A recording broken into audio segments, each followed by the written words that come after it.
Yeah. Man, I knew I forgot something.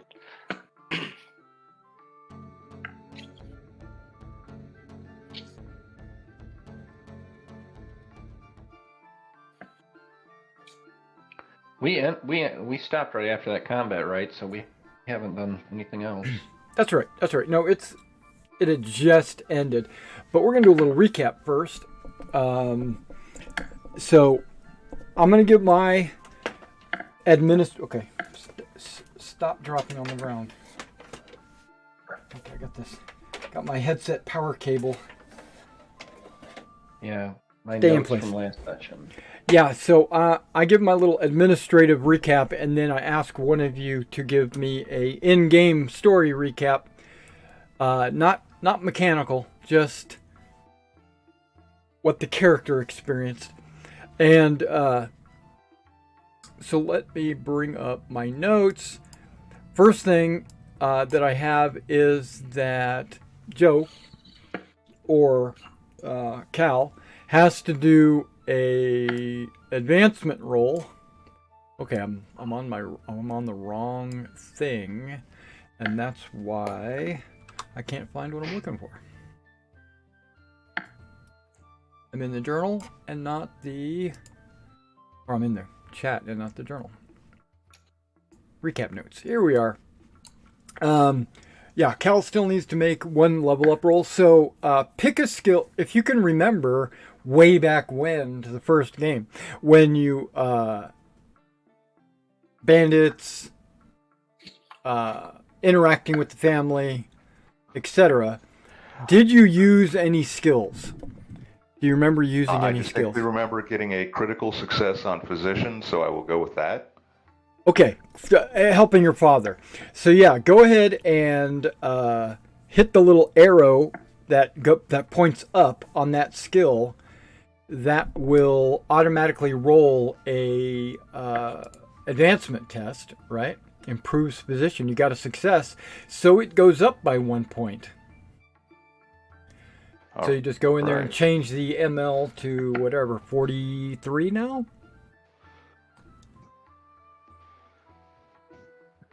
Excellent. 3. Yeah. Yeah, if it was a 42, then it should be a 43. Okay, so the game ended on the 10th, which before you're on the road to Olicon. Olicon. The party, the brothers, have received a letter from your father that informs you, and that should be in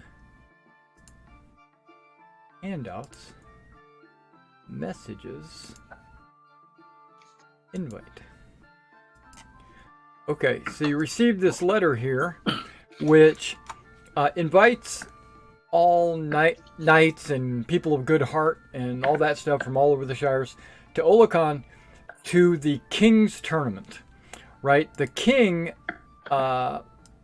hosts a tournament once a year in Olicon, which, think of it like Olicon might be... I'm not too familiar with England, but think Buckingham Palace would be Olicon, and Tishal is London, right? So Tishal is the capital of the kingdom, but the king doesn't live there. Okay, he lives in Olicon. But does he have a castle and a home and everything else in Tishal? Absolutely. Does he spend most of his time in Tishal? Probably yes. But Olicon is his home. Okay, so, and that's where the tournament is held every year. And this is the tournament of tournaments. This is the one from everywhere from around the kingdom and abroad will come to this tournament to prove their mettle and to make a name for themselves, show off and stuff like that. Okay, so it starts on the 12th. You guys left on the 9th.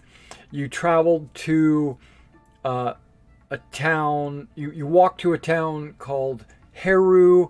You found that a mule and a horse might be very expensive at this time and at that place. So you decided to hold off on that and continue to walk on the next day.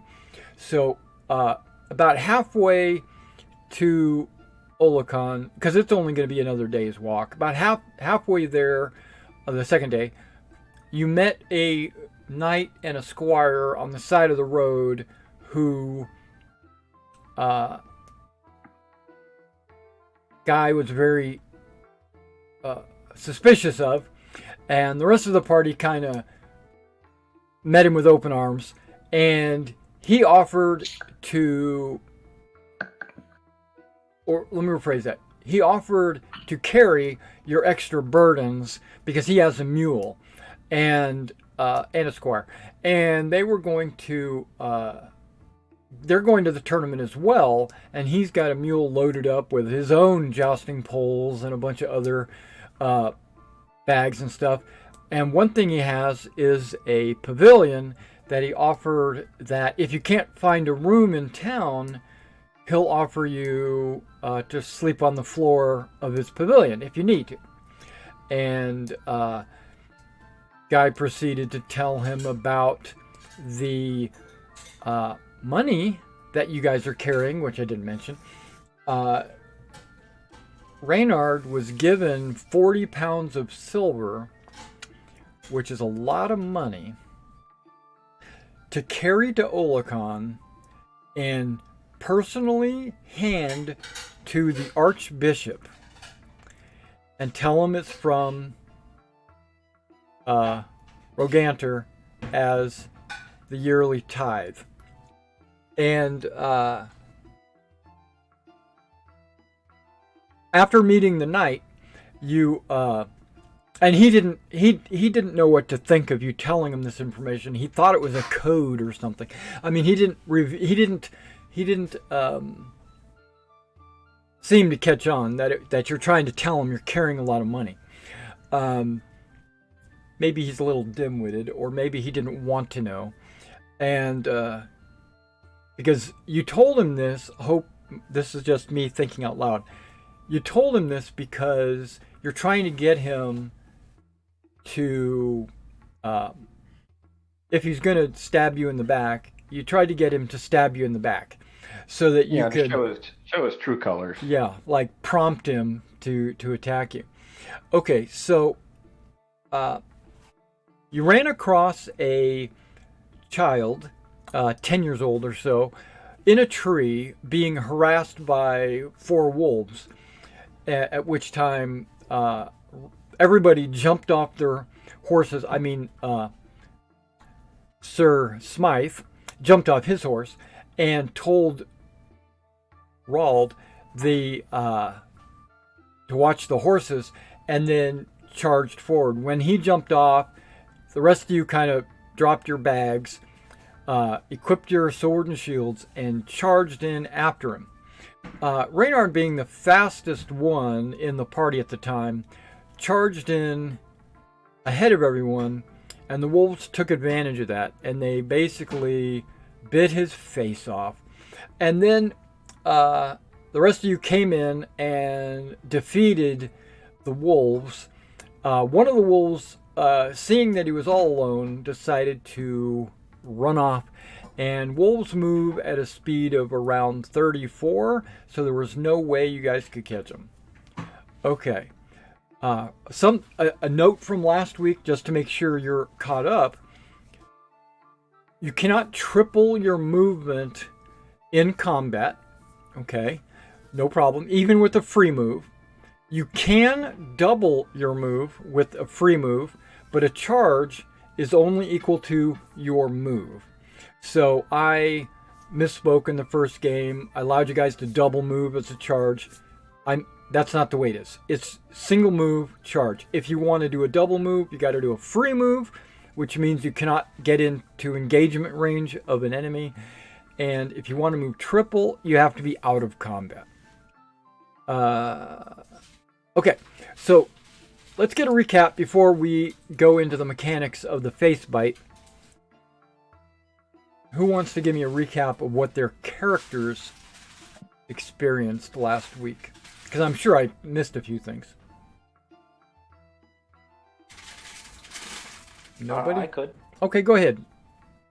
Okay. We begin on the 8th of Lorane. Rainy morning spent around the keep. Summarizing because I'm not reading the full journal thing. Go off At memory. breakfast, we were given the invitation to the King's Tournament, the perfect chance for us to prove ourselves as newly formed knights. He also entrusted me and me alone to carry the vast, heavy burden of our yearly tithe to the Archbishop. I do have heavy written that many times in the journal entry. We spent the day gathering our things, and the next morning left home for potentially the last time ever. Mother was in tears. Father, ever steadfast, kept his partings brief. The walk was torturous with all this weight. At Heru, we made for the ostler, but found our dreams of a horse were... I gotta stop you just a second. I gotta stop you, or I'll forget.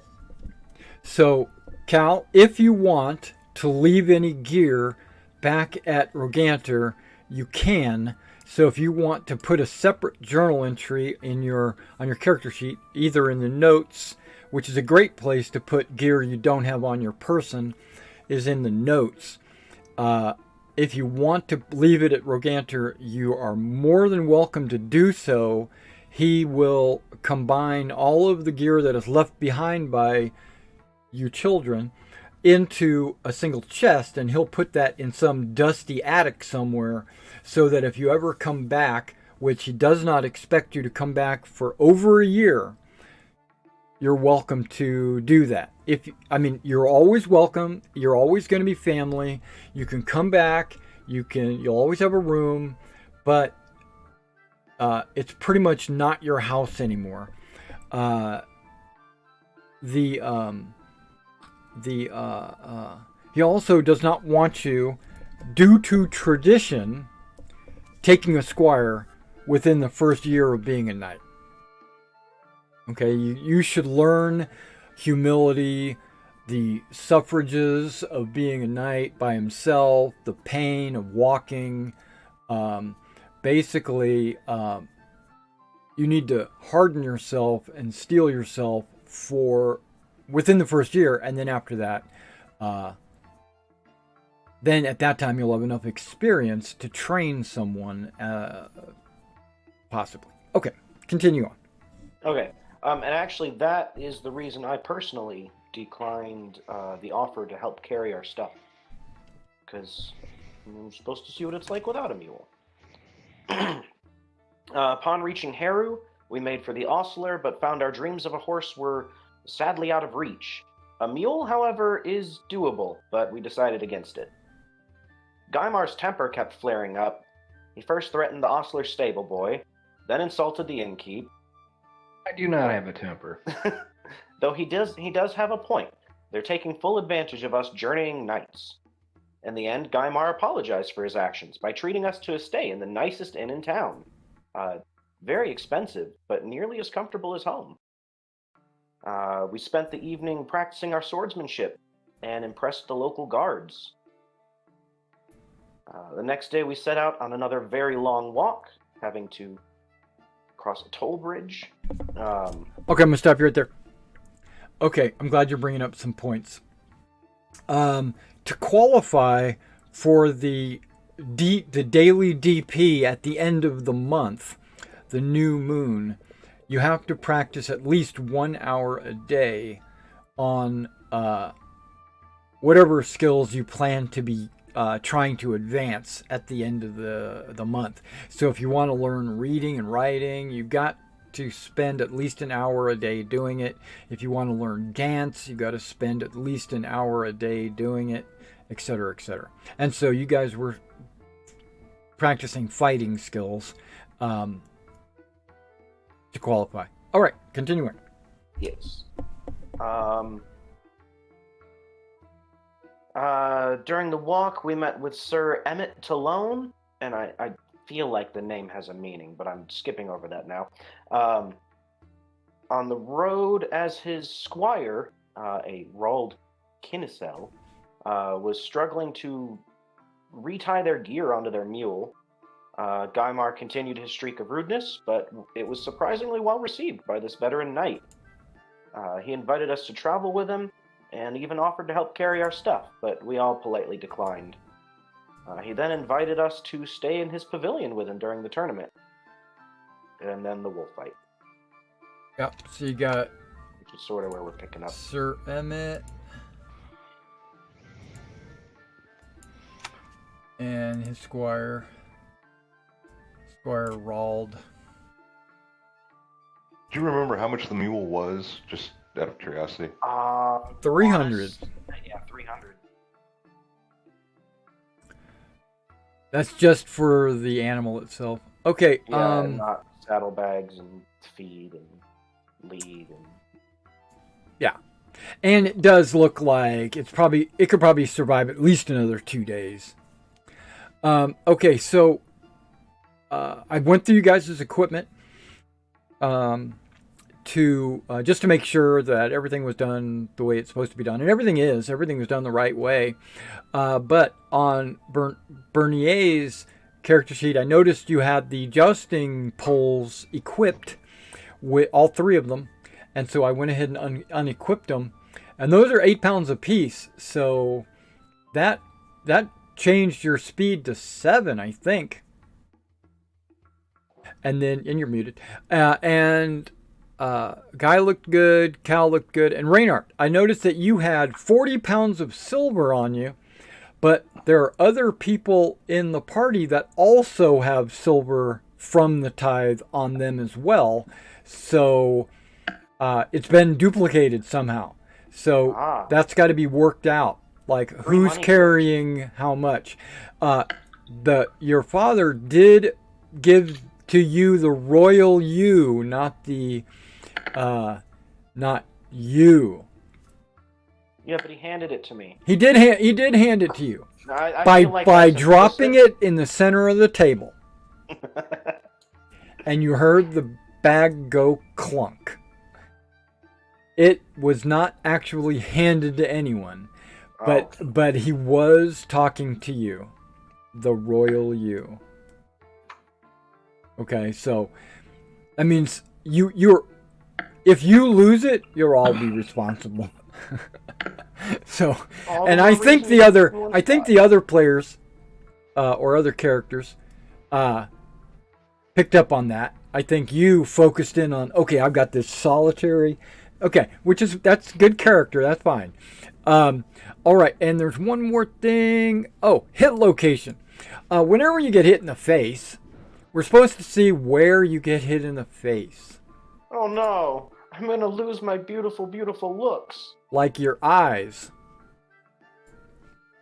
Okay. Oh, no. Yeah. So let me pull up the hit location table.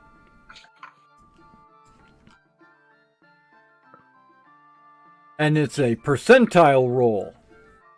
Really? In this game? I know, right? 6. Oh my gosh. The jaw. Oh. Which is good. Oh, because beard. Well, no, because I don't have to roll a left or right. Okay. Oh. So Well, I got one next time. you got bit in the jaw / beard or whatever. Some of your hair got ripped out. Okay. Which makes sense given what I was wearing. That's the most exposed spot. Now you have a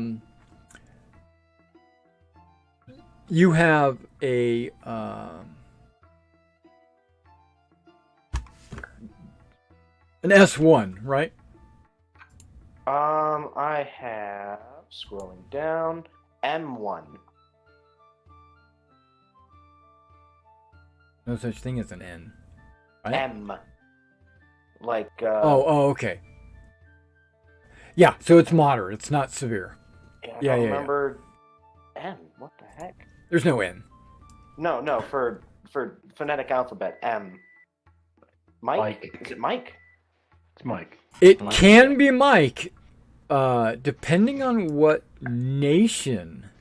Ah, It's the NATO code. NATO, it's Mike. Yeah. okay. Okay, so If you're police, it's Mike as well. Ha! it might I be. work Yeah. for both the military and police. They do it different. So I was reading a book yesterday, or the day before, or whatever. I think it's the Flames of War book, and it's got its index alphabetized, and at the start of each letter in the alphabet, it's got, the Oscar Mike kind of thing going on, right? But they're all weird names. It's like, isn't this supposed to be George? I don't know. But okay, so treatment. You guys are going for the initial treatment. You guys should have this page. I don't know if you ever saw it. And if you look at, was it a puncture? It was a puncture. So we'll call that a bite or a stab. And it's a minor, right? Yes. It's only about an inch deep or whatever. The only thing you have to do to treat it is clean and dress it, right? If you do clean and dress it, you get a plus 25 to your medical skill level. So who's performing this cleaning and dressing? It can be yourself. It can be yourself, or you can have someone else do it. I do have a first aid bag. That's what I was going to wonder. Does someone have a bandage? I do, but I don't know that I am the best at medicine. Let me look. You guys have grown up together, so you can. I have no problem. Okay. In out of game, like meta, telling each other what your skill numbers are. Okay. That's normally something you don't discuss in a role-playing game because that is mechanics and not like role-playing. But because you've grown up together for so many years, you pretty much know each other's abilities. And now, if something changes, like if you get advances, then the rest of the players should notice that in game as well. So no worries about that. Okay. I was trying to think of a in-character way to ask this one. I'm at 39. I've got a 45. I'm at 43. Yeah. I guess I'm doing it myself. Okay, you're doing it yourself. Let me double check if there's some self-medication modifiers. I have this thing in the back of my head is telling me that there is, because that seems NT? no treatment. Treated. Oh, no treatment. Okay. Yeah, no and then treatment. critical fail moderate. Okay. Yeah. Okay. So if you just go without anyone putting a band-aid on you, you get minuses on your it just automatically assigns a healing rate. Yeah. Okay, give me a second. I'm on the... Which most of them don't look too bad. They're similar to the success rates. Are there any penalties you can eliminate by preparing before you try this? I don't know the rules on that. No. Okay. The role is you preparing before this. See that there's no reason to add more complexity. If there's a role involved, just include everything that the role would encounter, right?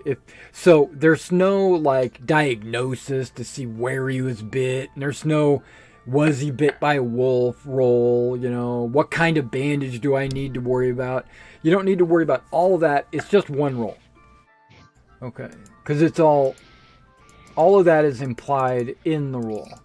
Okay, medical. What? I skipped right past it. Or did I? My eyes are playing tricks on me. Just that encumbrance does affect certain things. Yeah. It does. So- It doesn't necessarily affect everything, though. Okay. I keep looking for medical when I should be looking for physician. Because that is what they call this.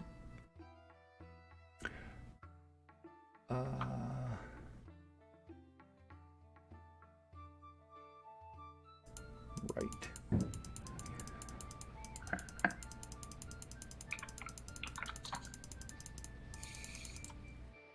Okay, there's many pages of physician, so we're not doing the blood loss. Okay, this is just some optional rules. I'm not doing blood loss where if you get cut, do you bleed, etc. We're not doing that. But I have a caveat that if at any time I want to do that, we will. So if I feel like it deserves blood loss, then I'll throw that in there. Diagnosis. We're also not doing diagnosis because I feel that diagnosis is part of the whole physician skill. Treatment. Okay, tests the treater if suggested. Modifier shown results at GM discretion. Treatment must be done within 24 hours. No problem. And it goes down by 5% every day. If you don't make a treatment roll. Okay. Clean and dress takes 5 minutes. Per injury level, which is 1. It requires water and bandages. Okay, for cleaning and dressing. It doesn't say that there is... Okay, here we go. No infection yet. Okay. Yep, no penalties for doing it yourself. Because you're not stunned or knocked out or anything like that. That would make it difficult. It would make it difficult. So adding 25 as a modifier, let's get a skill roll for physician. Okay. And there is no something called help. Yeah, nothing like that exists. And luckily, I do have a water skin, and I do have a first aid skin. Well, you're right next to a river. That's Yeah. dirty. Not really.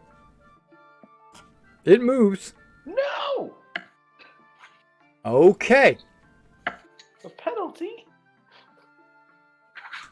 If you Oh, look at the right. healing table again, right, where it says minor stab or bite, if you come across here to where it says marginal failure, It's as if I did nothing.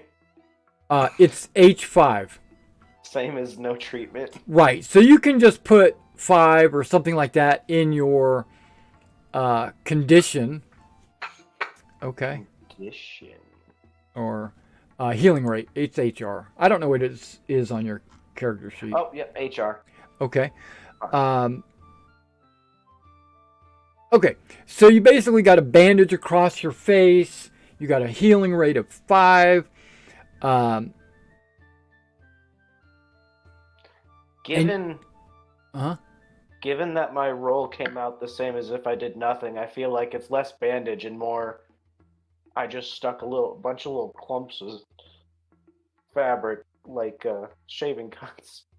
Well, you probably should have cut the hair so the bandage went against the skin and all that. It's still exposed. Okay. Now, normally in Harn, not in this campaign, but normally in Harn, you would roll once a week against a healing rate of 5 to get that wound gone. Okay, not a week. Once every 5 days, right? Which I feel is faster than reality. Because in because a scratch an inch deep will take more than 5 days to go away, right? But this is a RPG, and this is a wound that affects a player, with modifiers and stuff like that. So, and I basically want it to be faster, so I changed it to once every 12 hours. You can actually get a healing roll to see if it gets better or worse. And, but it's 12 hours of inactivity. Okay, so if you're just walking from here to Olicon, you get no healing rolls. But if you spend your first 12 hours, in an inn, resting, healing up, then at the end of the 12 hours, and you can do this twice, you can do 24 hours and get 2 rolls if you want. And what that does is a successful roll, okay, if a successful roll brings it down by 1 level. So if you had a wound of 2, it would bring it down to 1. But a critical success would bring it down by 2 levels. Okay, so you probably, after 1 day of rest, you will be completely healed. But it's not a guarantee. Unlike some games where you just take an 8-hour long rest and get all of your hit points back. So the healing, just to look at that, is the healing roll. Right, the roll. Rate times condition over 5. Where's condition? It's a skill. Oh, right. Boop, boop. Just seeing what that would look like. So, well, I got a 5, so that cancels out. So it's condition. So. No, it's condition divided by 5. Yeah, but the HR I got for that one was also 5. So they cancel out. Condition plus half. Oh, I see what you're saying. Right. Plus half your ML. So that comes to be like 102. What's your condition? 80. Or do you mean the SB? My ML is 80. Let's double check that. I don't think it's your SB. I do think it's your skill. But it could be your SB. Healing rate indicates the list of the victim has been permanent. Okay, you're not having permanent damage. Okay.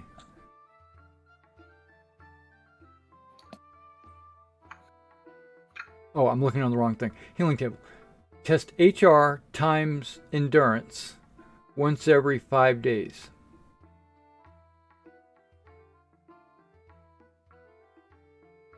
Or condition in this case. Yeah, it's got to be the condition because, or the skill, because condition is the skill of endurance. Okay. So let me pull up your character sheet and take a look at what you're looking at.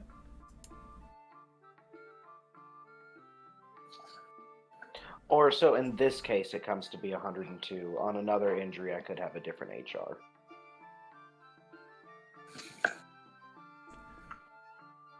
Because your endurance is 17. Your condition divided by 5 is 16.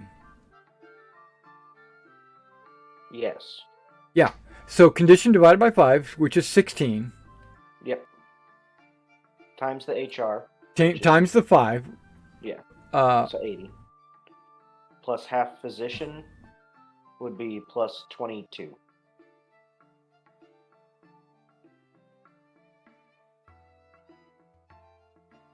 So if I rest, I think this one will be gone, but I might not be so lucky in the future. Unless you get a 5 or less, because that's always a failure. Okay. And a 5 would be a critical failure. Which should be infected. Gross. Less, or is it 96 to 100?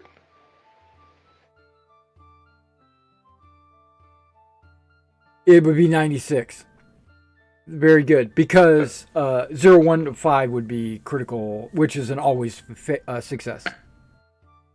Yeah. What Yeah, is the critical HRs? failure means it's an open wound and is now infected.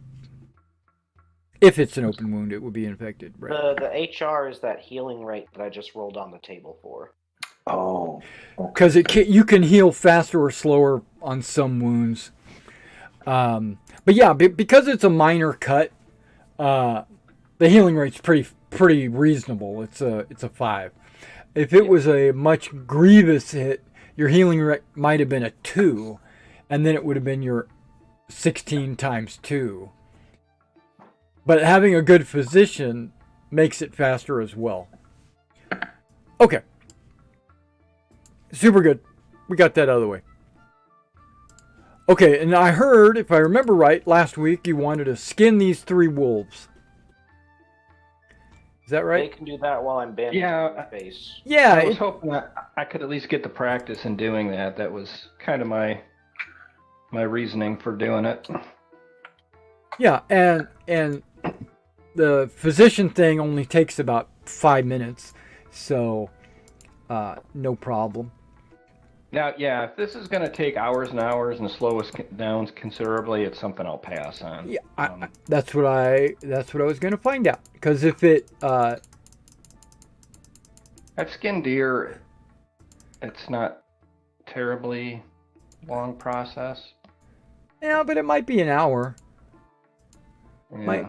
Who knows? You guys, if we have the time to spare, I'll do it. If you guys think we should keep moving on, then I'll pass. I'm trying to decide what skill do you think that would be? Survival or hide craft or hide work? I'm thinking survival. I have definitely a much higher. I don't know if hide work is more of the tanning process. In survival, I mean, if you're going to eat something, you typically need to skin it, so it's not really a complex. Yeah, survival is more about the meat. It's outdoor activities not covered by foraging, tracking, or herb lore. Okay, which I could see skinning as being outdoor craft, not covered by those. But let me look at, what is it, leather? Hide work.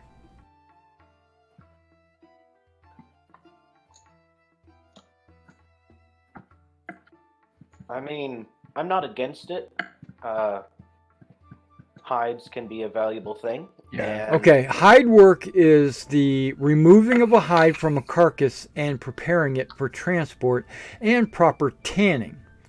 Can be done in the wilderness with only some crude tools.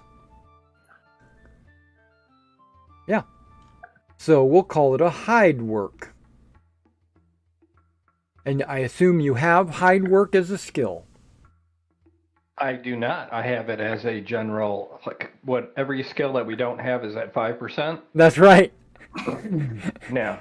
Okay, so if you want to cut these up, you can. I'm going to say the whole process would take about an hour approximately, and Sir Emmett is okay to let the horses rest and get some water and maybe just sit down. He just fought some wolves, so he's okay to sit down and maybe monitor Sir Reynard's progress. Maybe he'll learn something, or maybe he'll point something out if he does something wrong. Do you guys want to, I mean, it could, I guess, theoretically help us fund this trip a little bit. You know, we can sell these to a tanner for probably very little money, but it's better than nothing. I know. I was really wanted to do it for the skill. Well, practice is good, and... Well, you're thinking like a peasant. All right, I'm going to do it. Practice is always good, and wolf pelts, I know some people use those to look fearsome and impressive. So, yeah. Yeah, not a knight. On the opposite spectrum there, I think. They make great If your blankets. father was here, he would bend you over his knee for thinking about skinning a wolf. Well, I think I got the skin off the wolf. I just did a terrible job at it. Yeah. You Yeah, got it's the skin off the wolf and it's only the it's only marginal failure, so it's only worth 0. It's got to be worth some scraps. All right. Well, That's what I mean. It's worth 0. Okay. Experience. I mean, it's something I worked on, so something I can help improve. That was my main goal. That's right. And yeah. So you I'm just guys gonna leave them here then. Just toss them, unless you guys want to take them. The boy is still there.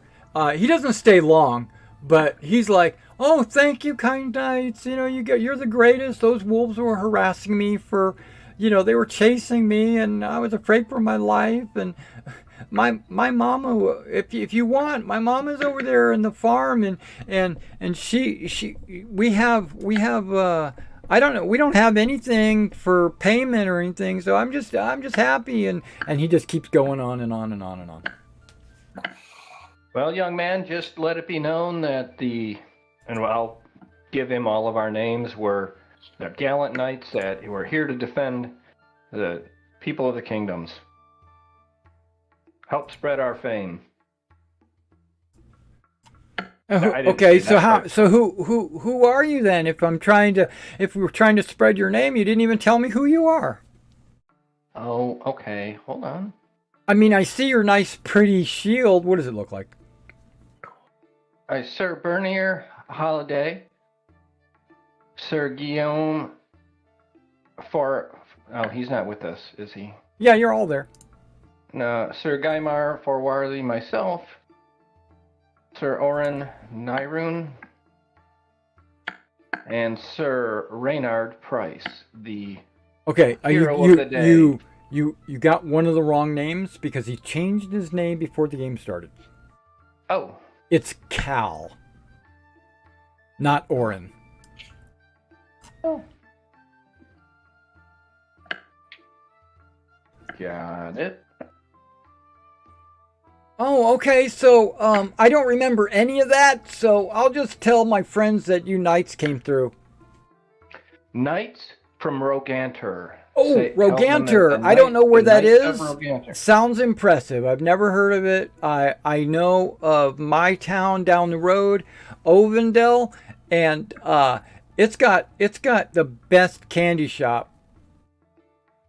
Tell your mother you'd like to visit Roganter one day. It has unicorns and fairies and all kinds of magical creatures. He runs away as fast as he can.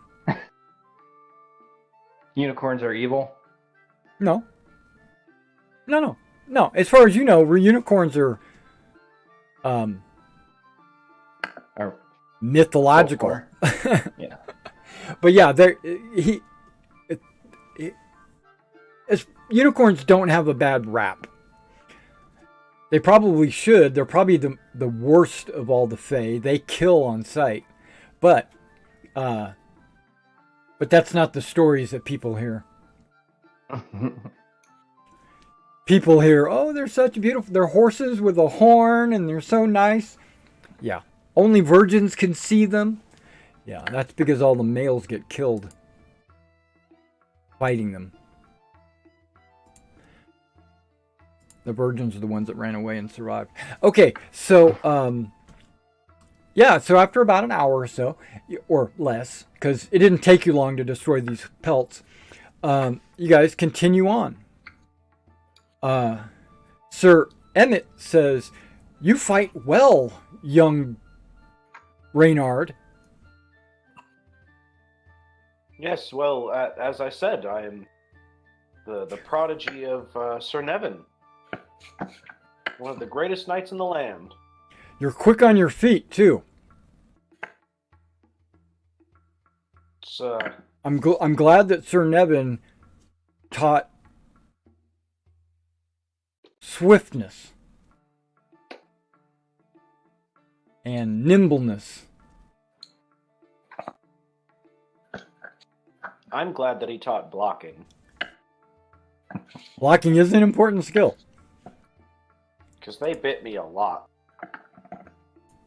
It's probably one of the most important. But you didn't block your face. No. And you've got a helmet, right, that covers the majority of their face. That's how they Yeah. got to the chin. You know, it was under the helmet. Yeah, Okay, I need to get a chin strap or something. that's right. Okay, so if you guys don't have any other things to discuss, we can just fast forward to you guys walking along the road out of the heath, which the green and is the wooded area. So you're going through woods, but this light green area is heath, and I was showing everybody.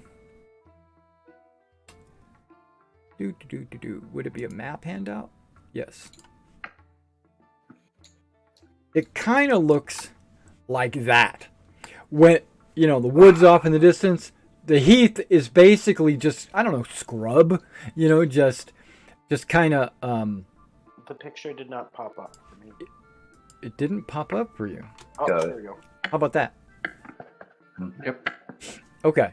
Yeah, it looks, it's like unmowed grass. No, it's not like super tall. If you were laying on your belly, it would probably still be seen, you know, because those bushes are only like this tall. Okay, so, but once you get into the woods, which is the darker green, then, you know, just like woods, trees. And then as you continue on, when you get into this yellowish area, that is actually cultivated land, farmland, fields of grain or crops of some kind. And then you continue on. Now you're starting to enter into another urban area.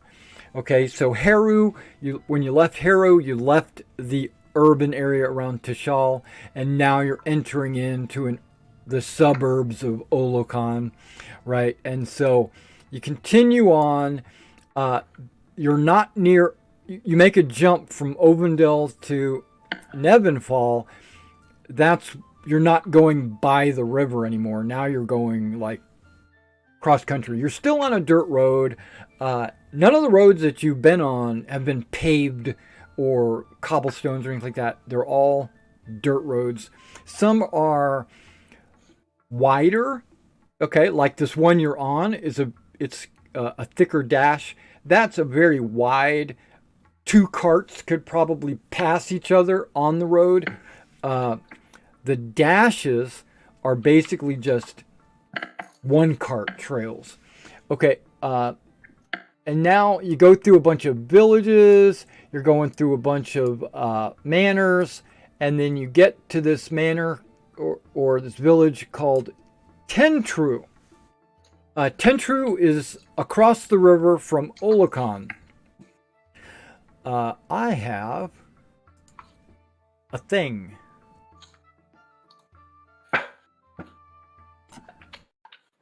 Don't go there. Okay, I think this will work. You hear noise, but you don't see anything, right? Okay. You know why that is? Because I don't have a token on the map for you. Let me go to the party token. Let's copy this bad boy. And let's paste. Oh no, the wolf bit my eyes. I believe that to be true.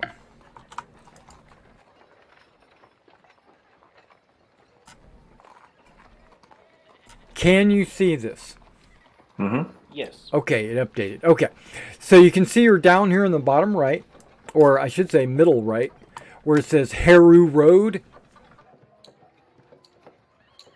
And you're coming north up the Haru Road toward this town of Tentru. And you can see the castle on the far side of the river, the Olicon Castle, the Olicon Village, and the Cold River and the bridge and all that. Okay, so as you approach, you notice that I probably could pull up something to tell you.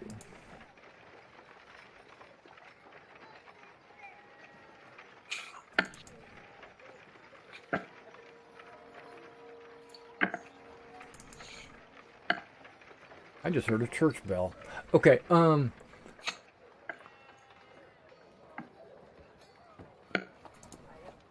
there we go. Olicon. Wait, back up one.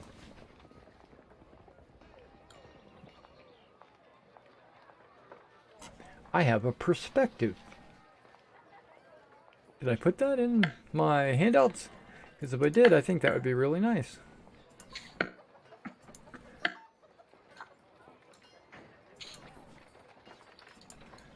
Okay, so you got like a perspective picture as well. Okay, so you got the castle, the bridge, the little town of Tentru on the right. The main village is on the left side by the castle, of course. You see this little keep. You can't really see it on. If I click on the map, you won't really see it. So let's go to the map, the green map, and if you go up here, it says Tentru Manor. In the upper right hand corner of the map, you will that's a manor, a lot like Roganter's manor, and then you've got the castle, which would be separate from the manor, and then beyond the castle over here you see the North Common. The North Common is not empty like the map shows. It's actually adorned with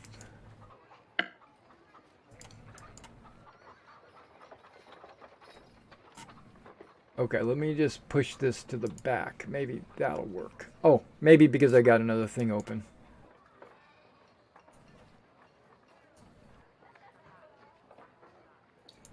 Boop, there we go. Okay, so now you should be able to see it in the upper left-hand corner of the map.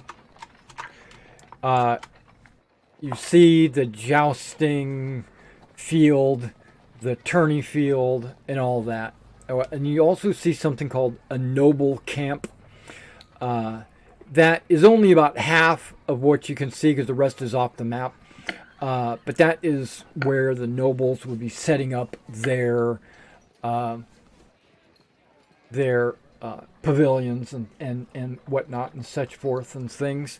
Okay, so and as you approach, I'm not stopping you unless you stop me. As you approach, Tentru seems to remind you of a more urban Roganter. It's where a lot of farmers live, a lot of villeins live. There's not really any shops out there. There might be a couple, maybe a blacksmith, maybe a hide worker, something like that. More urban. And then whoa, what am I doing to your token? Okay. And then when you get to the bridge,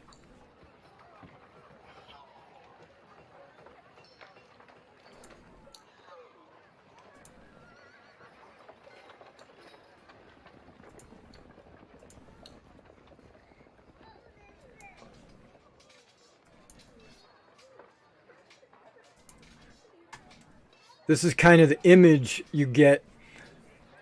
People crossing the bridge, people with mules, and it's not flooded. This is just an example. And then you got the castle immediately on the other side of the bridge. So this bridge leads across the river directly to the castle, or the mensal gate. The bridge is called the Elensa Bridge, and if you remember, the name of the royal family is Elensa.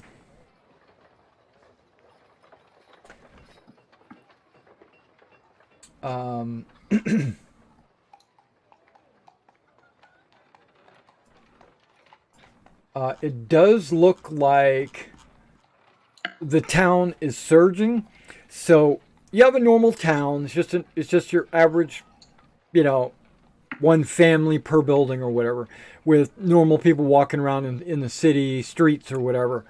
but you can tell that maybe that's a little bit more than normal right now. But you would expect that because the tournament's only going to start in a couple of days. Okay, so you get to the bridge, and there are a couple of guards there. I have, and they stop you and ask for the toll. I think I have guards as these guys.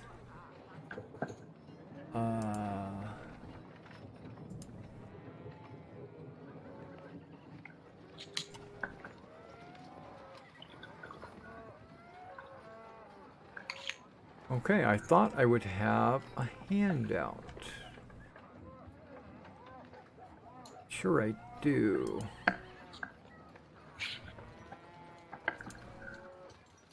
I got the, okay, the village of Tentru, part of the Tentru Manor.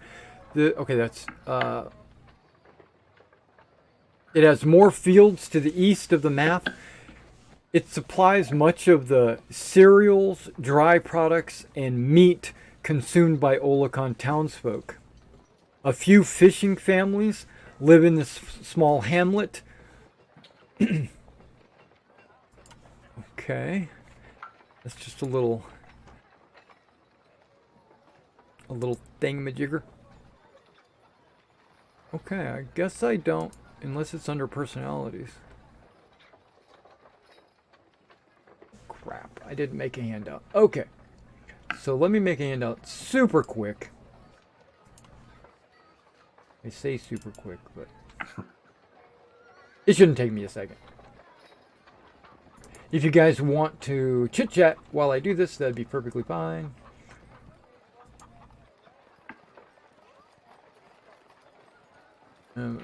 There.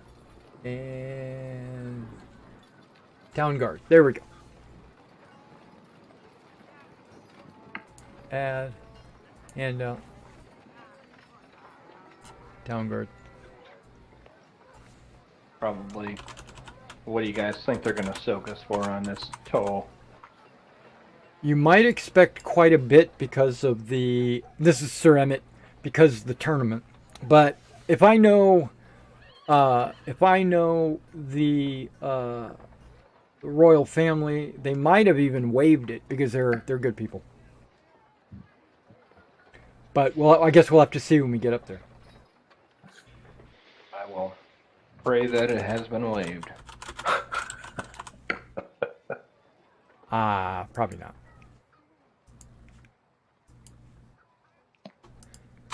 There you go. There's the town guard. He's just chilling. There's two of them, and they're kind of leaning on the walls of the bridge, and they but when you approach the bridge, they stop you, and they say, "Let me position this handout in the Olicon, the bridge." There we go. There we go, and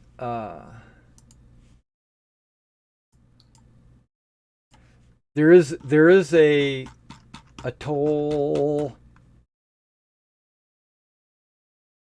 Can't be much. Okay, you guys aren't paying taxes. Caravans. Okay.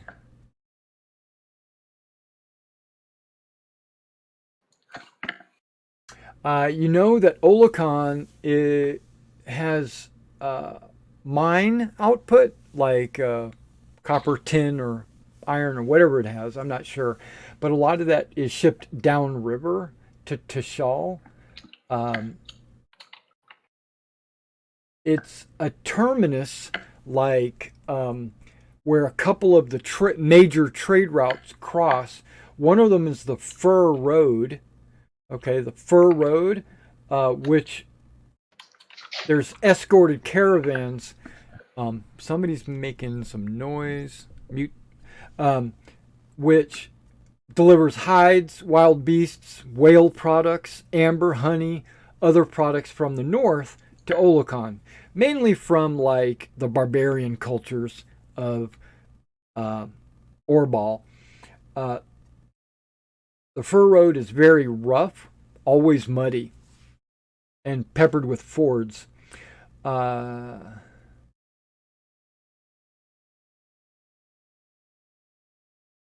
But I think there's another road that passes through here. It might be the Silver Road. I'm not sure, but I'm skipping over a bunch of junk. Bridge.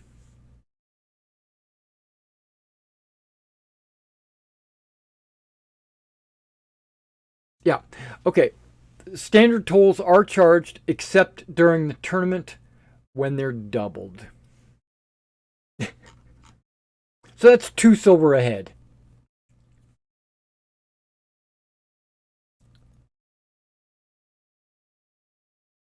Sir Emmett says, here's 4 silver. Boop. I'll hand in 2 silver. And then, Mhm. and then they ask for 8 more silver per horse. And he's got 4 of them. So he goes, oh, how much is that? 32? Okay, here's 32 more silver. Boop. And you I'll pay. ask, Go ahead. gentlemen, we're knights from Roganter, and we are here for the tournament. Absolutely. We would like to register. Can you direct us to the location where you can register? Yeah, if you look over there, and he points. Let me get my pointing tool. He points in this direction, right, past the castle, because you can't really see through this castle, but you can see this way, and there's this thing called a challenge wall. He points over and goes, see the wall there? And it looks like it was built for the tournament. It is a wall of shields. Basically, there's it's a wall like a hanging rack where people have put their shield up, and there's these shields just hanging up off this rack. And he points, see those shields hanging up right there? I think that's where you go to register. Thank you. Yeah, you're very welcome. The 2 silver. So you're here to register for the tournament? Yes. Yep. Where are you from? Roganter. Where? You know, the famous Roganter. Oh, okay. Well, I don't know where that is, but you're welcome. You're welcome. Good luck. I wish you luck in the tournament, and yeah, my prayers go to your family.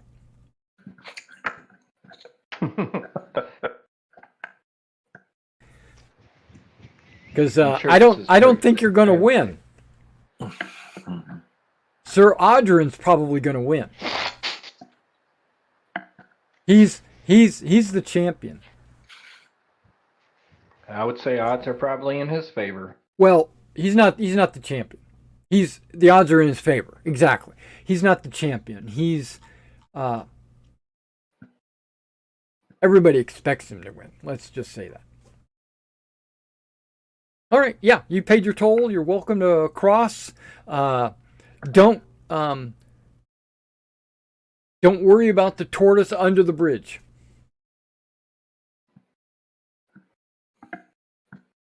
I'll look under the bridge. If you don't, okay, there's water.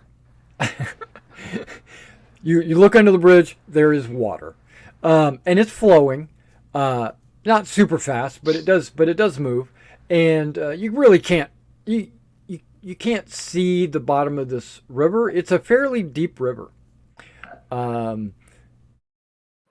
Bigger barges can go up and down this river pretty easily.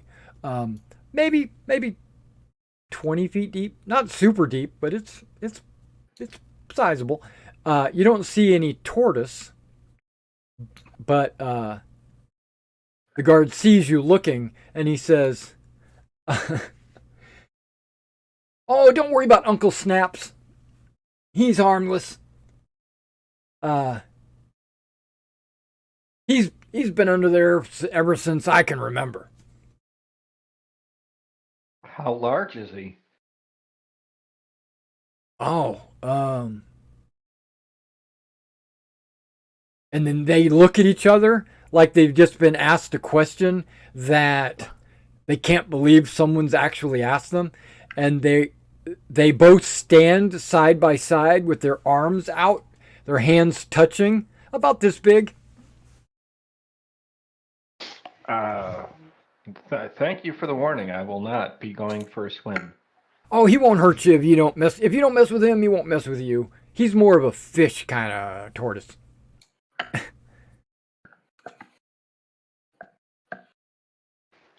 Okay. Okay, well, welcome to Olicon, and I wish you well in the tournament. Move along. No lollygagging. As we're moving along, I'm going to whisper to Reynard, what is your plan for the tithe?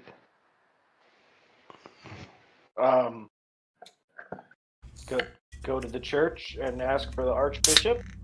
Do you want to do that, I guess, this evening, or do you want to wait until tomorrow? I would like to not carry Okay. a castle on my back. Yeah, so it took you about 10 hours Let's to get that get done here. now. It took you about 10 hours to get here. You left at about 9 o'clock, maybe 8 o'clock, because you guys were considering the whole breakfast, restaurant, back and forth, and that took a while. So I'm going to say about 8 o'clock. So add 10 hours to 8 o'clock. Clock. 18. So it'd be 6 o'clock. Yeah. So it's about 6 o'clock. So the sun is starting to go down. The town is not winding down, but any official business is starting to wind down. Well, doesn't the archbishop live at the church? Are we in a place The archbishop has his own chantry, or not chantry, but what do they call them? Abbey, which is not here. It's near to Shaw.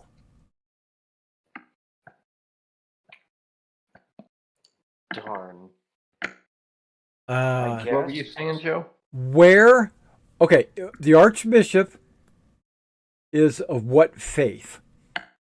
Lorani.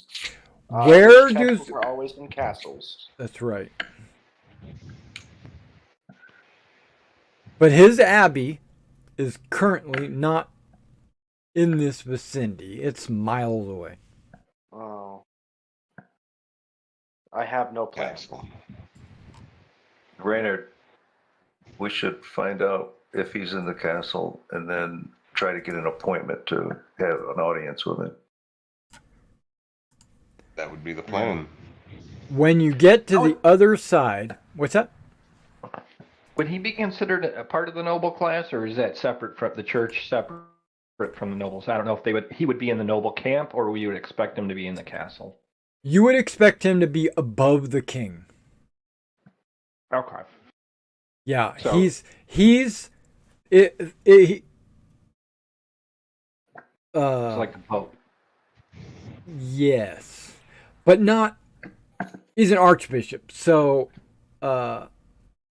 he has someone above him.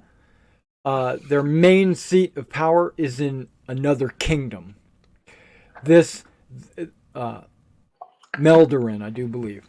The Lorani is kind of like, or any church really is, but Lorani specifically because the nobles worship them. Think of them like,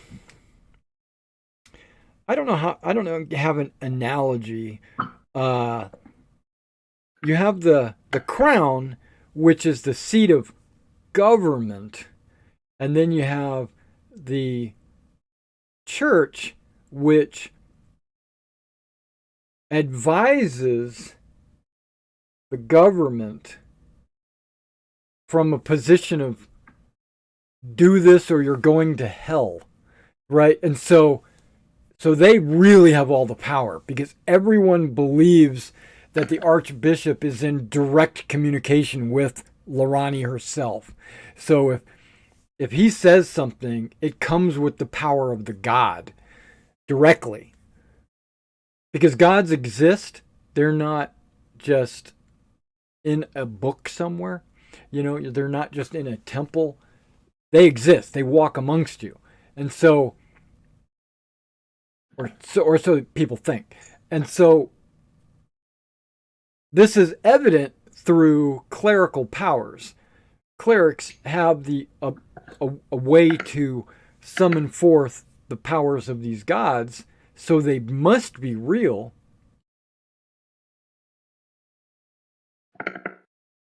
And so people fear, and so do the kings. Okay. I will not goof around in the presence of the Archbishop. When you get to the gate is open, right? And you see that there's probably about 4 guards standing there, and they're all pretty much scratching their ass. They're not really doing anything because the tithe was collected, or not the tithe, the toll was collected on the other side, and there was no alarm bells going off, or they didn't see their buddies on the other side of the bridge get killed or anything like that. So they just naturally assume you've paid the bill, so they just let you go through the gate. The gate's wide open. Okay, so you guys go through the gate. When you get in or through the gate, okay, let me point this out. When you're at the gate, you notice with an awareness check. Everybody give me an awareness check. Awareness.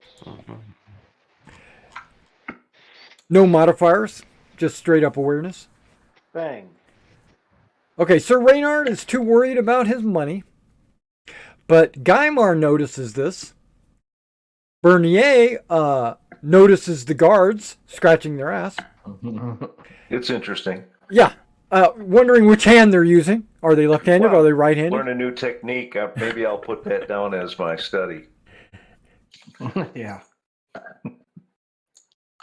We need a cow. Critical failure too.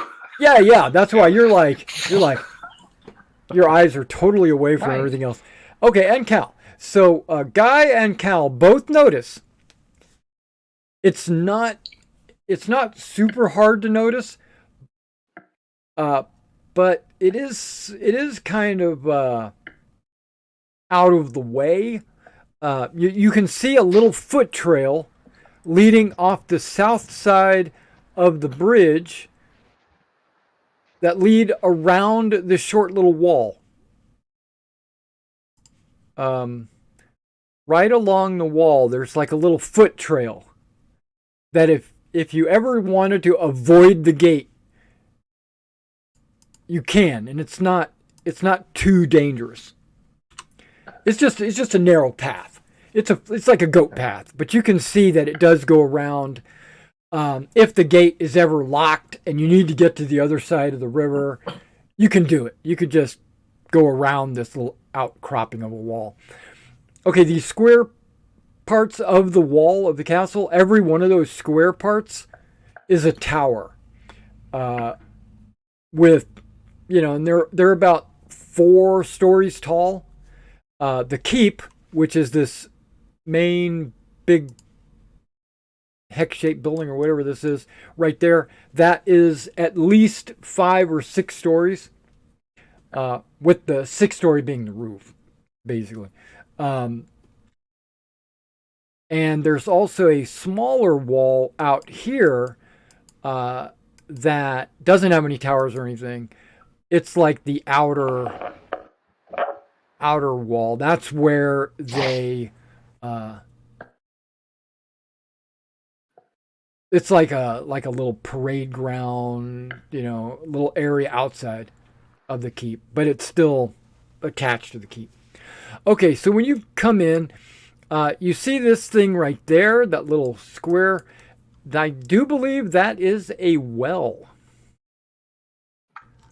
Okay. So if you ever needed, I could be wrong about that. Hang on. Because I know this little square thing right here is the stocks. That's where political prisoners or malcontents or whatever are put in, with their head and wrists, and they, put the little wood thing down to keep you from leaving. People throw tomatoes at you, etc. And beside it is a gallows. So you've got it's where public punishments are taking place. The first thing you notice when coming in is this building right here. It is the locksmith. Not that you need a locksmith or anything.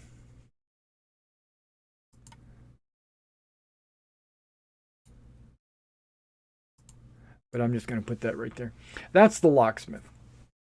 All right. And then from there, you guys can now split up from Sir Emmett, and you can go about your own business, or you can assist him in setting up his camp. Or what are you guys doing? Are you going to try to head to the challenge wall, which is probably closed, but you could go there anyway to just see what's up? Or you could go into town. What do you guys want to do? Emmett says, I'm going to go to the camp. I'm going to set up my tent and everything. And then in the morning, I'll go over to the challenge wall and register. Because we're still early. We still have 2 days. We're like, tomorrow would be a non-tourney day. And then the 12th would be the start of the tournament. I'd say go with Emmett, personally. Mm-hmm. Yes, I Help set up his tent, get everything ready. Yeah. Okay, so the plan is to escort him. You'll see that right there. I'm going to tell you the things that you notice as you're going by. You see a tent maker right there, number 13. The number is in the building. The name is not. Number 15, you see a weapon crafter.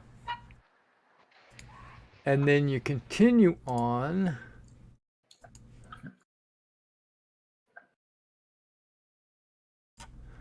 And right there on the end, you see a clothier. Okay. But more importantly, you see, I don't know, is number 8, the standing bear, actually on the token layer? Yeah. Okay. Yeah. Okay, the standing bear is one of the 3 inns in town. It's probably the largest. The Fur Road, you can see it. Hey, it's right there. All right, and so he continues on past. Now, if you see these little houses with little farmlands behind them, those are probably Valines that they own a little piece of land and they're farming their own crops or whatever. But they also probably work either in town or in the fields. And they're not going to have any kind of like shop or anything like that. Okay, so when you go past this place, that is the Called and Castle, which is another one of the 3.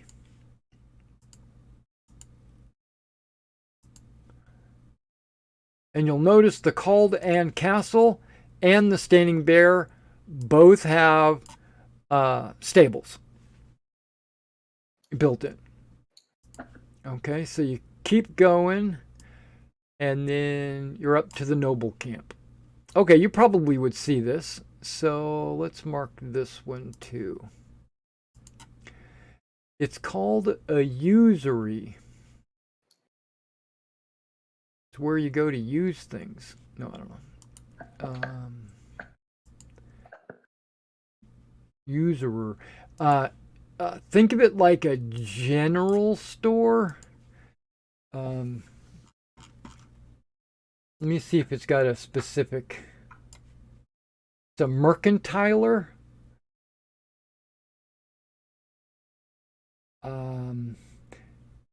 Okay, so it's kind of like a general store is what a usurer is, but you'll notice that his sign has stacks of stone and lumber. So there's like a stone pile with a lumber pile as part of his shop. And I'll show you this one because it's just close enough and it's just easier. Number 34 there, that's a salter.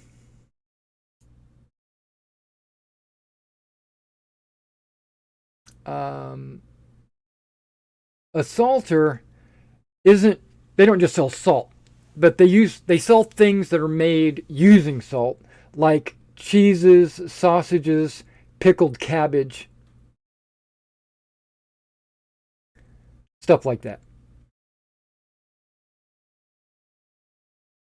Okay, so you guys make it to the noble camp. You'll notice that there are over 100 pavilions here. There are, I mean, it's rows and rows. There is a little, there's a boy, and he's kind of like standing at the edge of the camp. And when you guys ride up with your horses and your camp gear and all that, he says, Sir Knight, come follow me. I'll show you a clear spot. And then, do you fight for the royals or do you fight for the Loranis? And No, we haven't registered yet. I wasn't talking to you. No, the boy. Who are you talking to? The only knight here that's got a horse. Well, just because we don't have horses doesn't mean we're not knights. No. Okay. I think I've gotten off on a bad foot. I'm terribly sorry, Sir Knight. Don't kill me. But what I am trying to imply is I only see one pavilion, and I'm leading you to where this pavilion goes. Ah, okay. I'm basically taking you to your campsite. And he uses air quotes. Okay. I'm trying to see. Sir Emmett.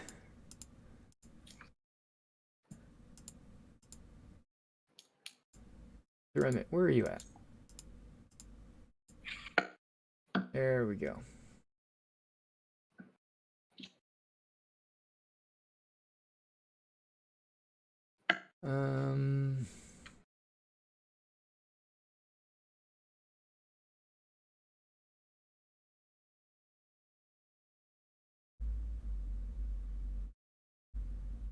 Put me with the Royals. He goes, put me with the Royals because I'm going to win a spot in the Royal Guard someday. Hopefully it'll be these next weeks or so. Okay, and so the boy's like, very well, sir. Let me take you to the royal. We're keeping the Royals and the Loranis, even though they're all friendly, but they're basically on, the white team and the red team. And so he takes him to the white team, and there's a spot. It's large enough for 3 or 4 pavilions, but with the horses and everything, it's going to take up some space. There's only 2 horses. Oh, wait, I take it back. There's 4 if you count the mule. There's the riding horse, the war horse, the pony and the mule, right? So they come up to like a little area that's got the stakes in the ground, ties the horses to the stakes, and the squire starts taking the stuff off of the horse, the mule and the pack horse and all that. They start taking the stuff off, and Sir Emmett is over at the war horse, and he's kind of rubbing it down and telling it that you're gonna have a couple of days of rest after the journey, and then we're gonna win this tournament. That's what he's telling his horse. And I assume you guys go in to help the squire unpack and set up this pavilion. Reynard, maybe while they set up the pavilion, you and I could go inquire together about getting an audience with the Archbishop. We could do that. It is now dark outside. You do see that there are lamps in town. There is some lighting. It's not like lights come on at night. It's just someone has to go around and light these torches and these lanterns. So they exist. They're coming on. So what time is it now then? 7 or so. Boy, it gets dark early here, huh? Oh yeah. Okay. Well, maybe we help set up camp instead. More hands, and just go from there. Okay. So you're going back and helping set up the camp? We never left. Right. Okay, so the tent, after a while, this big pavilion goes up. Rald is assembling the bed. It's made of wood, and it's what do you call the thing? I'm losing my mind. It's basically one of those wood constructed, shot from a box kind of beds. You plug it together. He's missing a part. You can't find it. It's actually somewhere else. And he gets it put together, and it's got like little wood slats, and he throws down blankets and furs to make Sir Emmett's life convenient. And then he throws down his furs on the dirt underneath. Actually, there are rugs that he rolls out so you're walking around inside the tent, you're actually walking on rugs, and got this big center pole, and he's hanging a little lantern, and he's got a little cooking stove there. Pulls out his camp table. There's quite an elaborate little setup on the inside, but there's enough room along the edges where if you wanted to roll out your bedrolls or whatever you've got, you're welcome to stay there. Or you can go into one of these inns in town. The Calden Castle is fairly close. There's also the Standing Bear if you want something a little larger. Plus, Emmett says on the far side of town there is the Amber Inn. The Amber Inn, if memory serves me well, this is Emmett telling you, the Amber Inn has a nefarious history. It's rumored to be home to ne'er-do-wells. So if you want to stay there, you're welcome. Or you can stay here. Whatever, you guys are very welcome. I do invite you to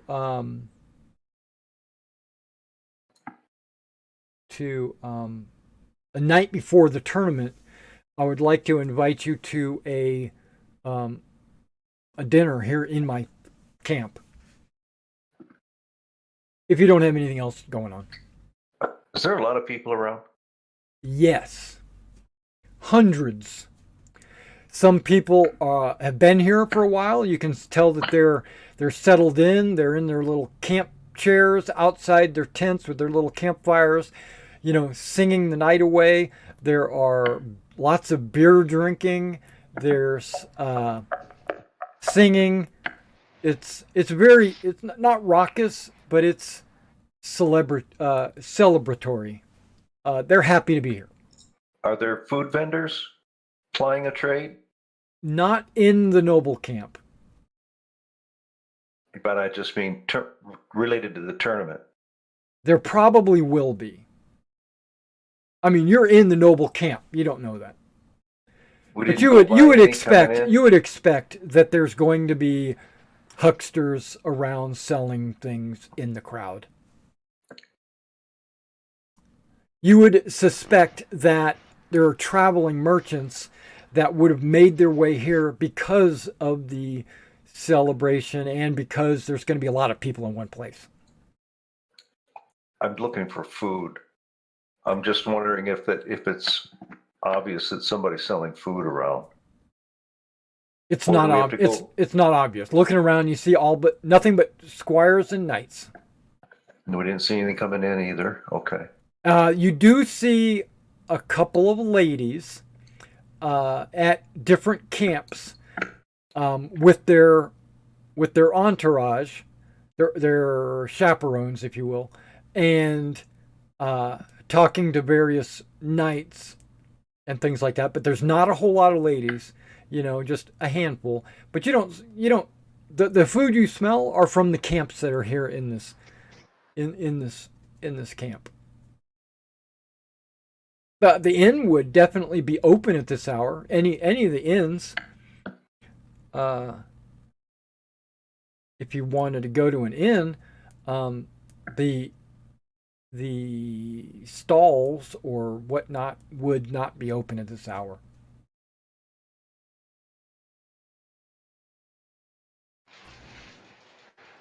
Apparently they feel a need to go again.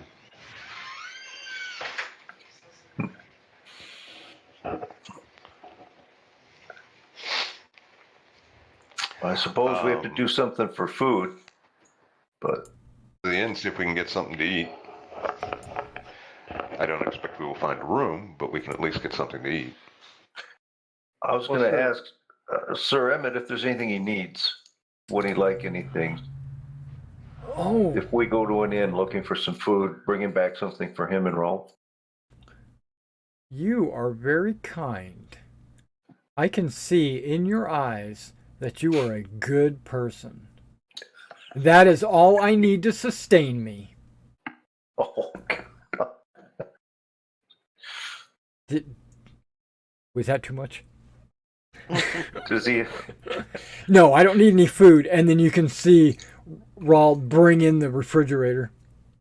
Okay. Yeah.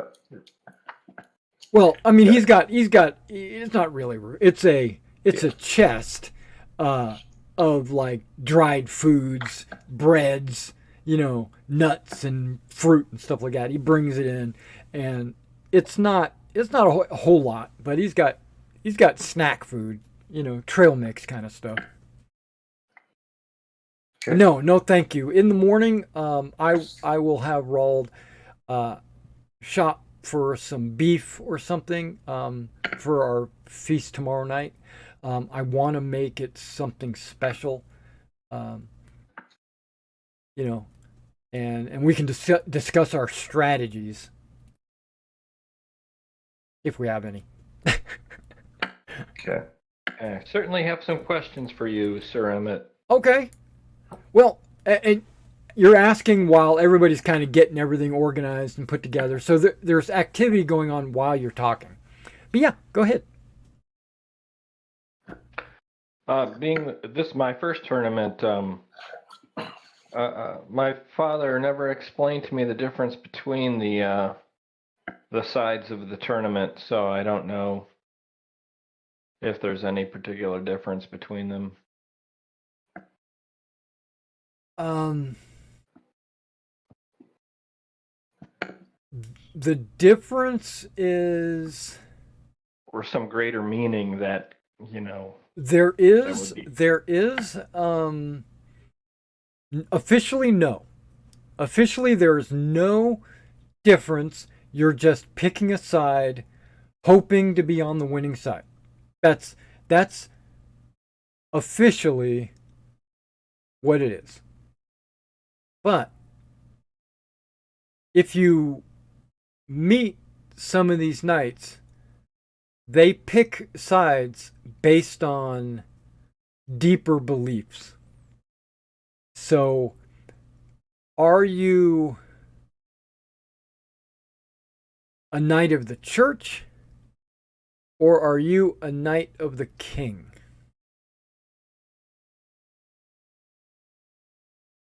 That's a big difference and big statement to make. It is. And you can go into it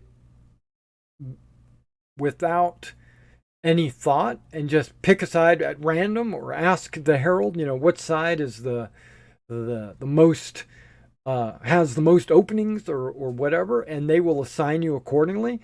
But I would pick due to your convictions. If you side with the white side, then you'll be on my team.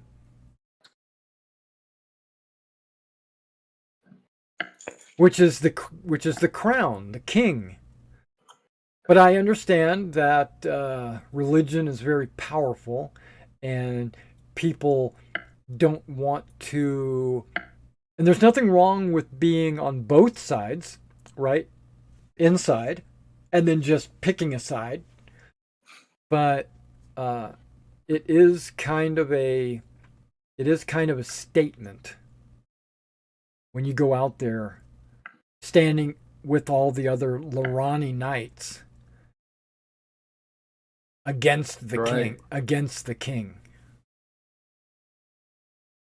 I'm tempted to let fate decide, but Well, leaning more towards the church personally. But and you see those guys over there, and he points over to the other side where where you see a bunch of red and white shields, red and white pavilions, and they're checkered, or they're split in half. Red on one side, white on the other, or it's checkered. See those guys over there? Those guys are fanatics. The Order of the Checkered Knights? Lorani. That's the checkered shield is one of the fighting orders. Father was a knight of the Paladins, right? Lady of the Paladins? Lorani is the Knight of the Paladins. But he was in an order, if I recall. That's right. He was. Was it the Lady of Paladin? Was it the Paladin Order? The order that he belonged to is not that. It's not the checkered shield. It is. Right. Let me remind myself, because it's got an unusual name. I had written down Lady of Paladins was the order, but I could be wrong.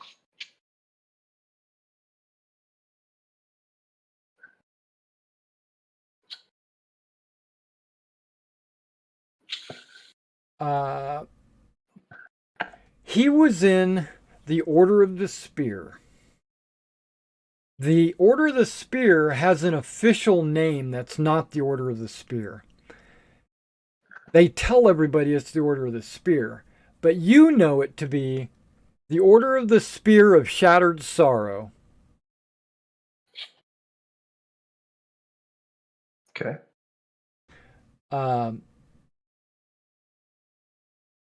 Their sworn duty is very specific. Protect the clerics of the church. So they are not knights that protect the populace. They would defend the abbeys, and when the churches go from point A to point B, the Spear of Shattered Sorrow would go with them. And he was one of those. Did Father ever talk about what it stood for? Was there some symbolism for why it's called a Spear of Shattered Sorrow? Make a religion test. Oh, good gosh.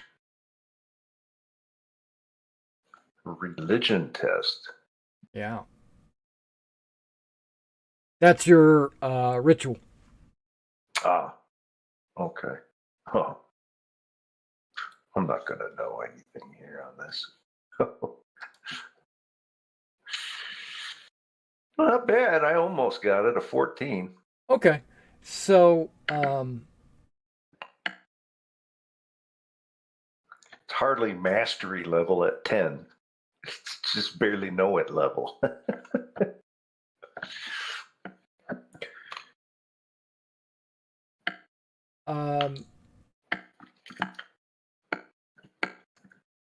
Okay, so it was original. This is what you know. It was originally a Meldoran King's Order of Knights.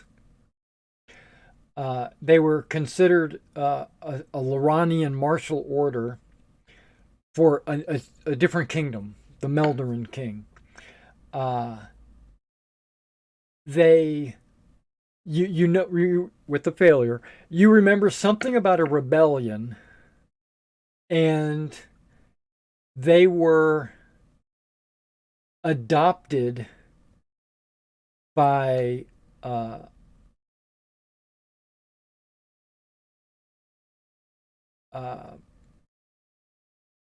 they fought against a Morgathian force. Okay, Morgath being a deity of the undead, right?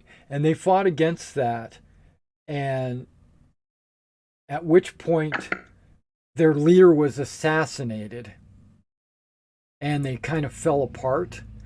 And then the Order of the Checkered, the local Kaldor orders adopted them and rebuilt them, and so they weren't the Order of Spears anymore. They were Order of the Spear of Shattered Sorrow because their leader was assassinated. And this was 588 or so. So it's been a while because it's 720. But yeah, they were founded in another kingdom, but during the rebellion they were destroyed, and then the Kaldoran orders kind of adopted them and rebuilt them and restructured them and gave them a duty because they were so faithful to protecting that they basically assigned them to the churches as the sacred defender of the clergy. But nobody alive today was alive then, so, you know. Mm-hmm. That we know of. That you know of. We assume. That's right. Rauld says, Sir Emmett, I've got the horses all settled in for the night, and I've got everything unpacked. Is it okay if I turn in for the night? And he says, absolutely, Rauld. I don't think I'll be needing you till dawn. Then we get to work. And he rubs his hand. And then so Rauld is over there taking his armor off and everything like that. Did you guys want to stay here with me in my camp, or were you thinking about going into looking for an inn, maybe getting a room? Remember the swell that we talked about in the town? It's not as bad as you think. They're all out here in the noble camp.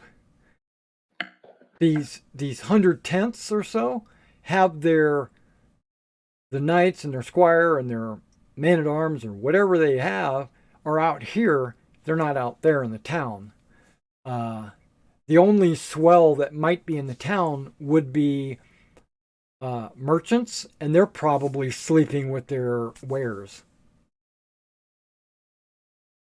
And there are people from other towns and other nobles that come into town to watch the tournament, but that's not going to be hundreds. It might be.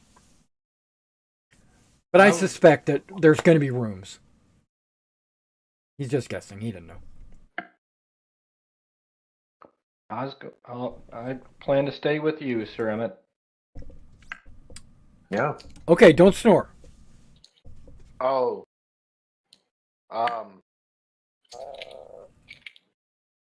That might be a problem. Oh, I think you're not going to snore your jaws all out of shape It hurts. and hurt. Wow. Yeah, I know. Wow. No, you just can't really sleep. You're like, oh, in the corner. Oh, this hurts. You have no painkillers. Oh, Reynard. Emmett says this as he's taking his armor off. He says, in the morning, you should go see an apothecary and see if they have any medicine for you. Or you should sleep and send one of your brothers.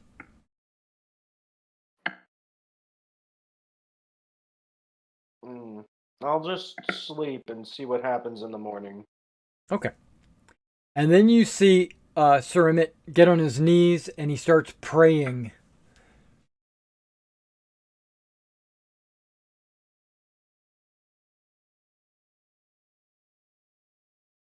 He is praying for,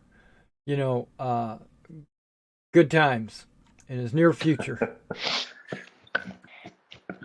But he's praying to Lorani.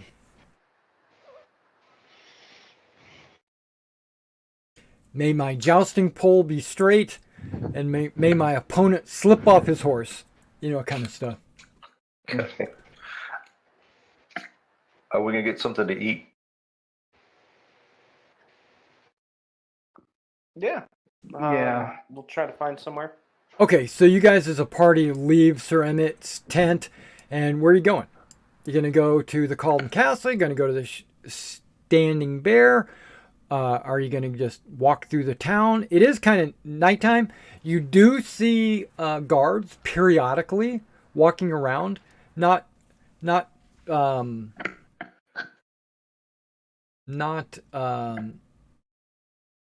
unusual is what I'm saying. You see a guard walking by saying, like, good evening, knight. Good evening, Sir Knight. Good evening. Good luck in the tournament. Same to you, sir. I'm a guard. I don't compete. Oh, I suppose I could compete in the archery tournament. But I'll probably be working, it's the life of a guard. Yeah, but you could give it a shot. Oh, he's got jokes.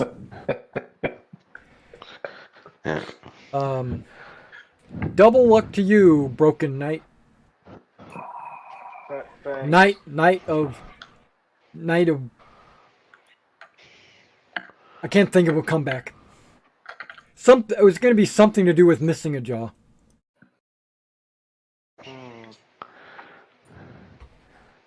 Okay, so where do you guys want to go? Go to the Calden Castle that's closest. Okay. So you go to number 10. That's what I'll call it. Mm-hmm.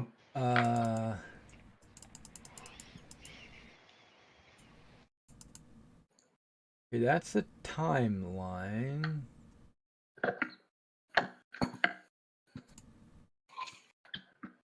Accommodations.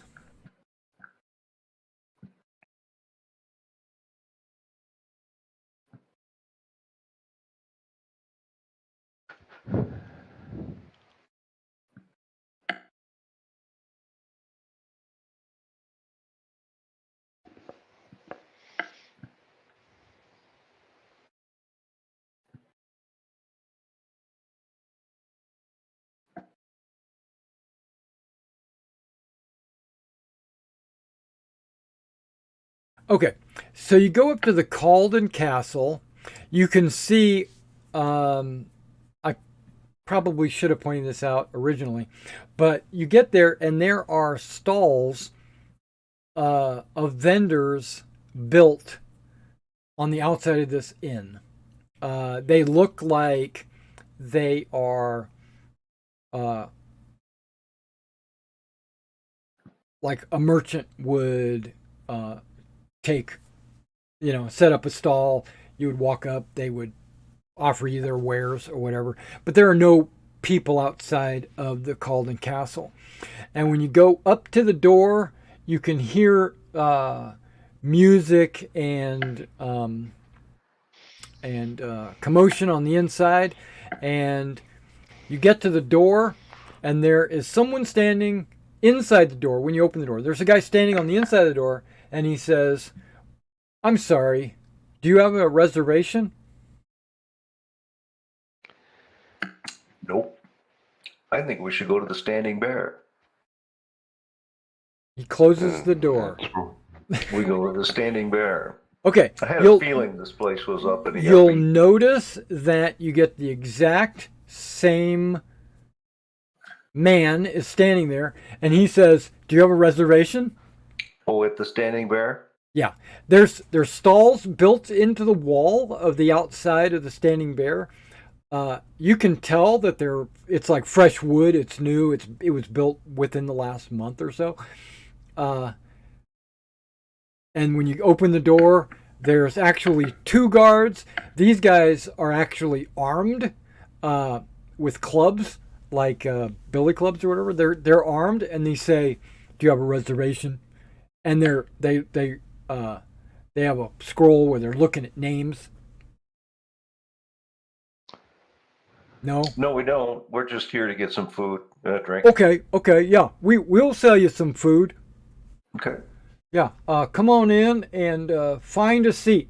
Okay, so when you go into the Standing Bear, you can see that it's fairly active. I'm going to copy some tokens. I think I have a Standing Bear. I do.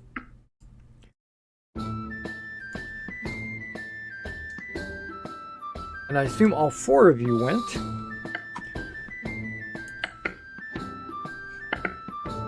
Yes.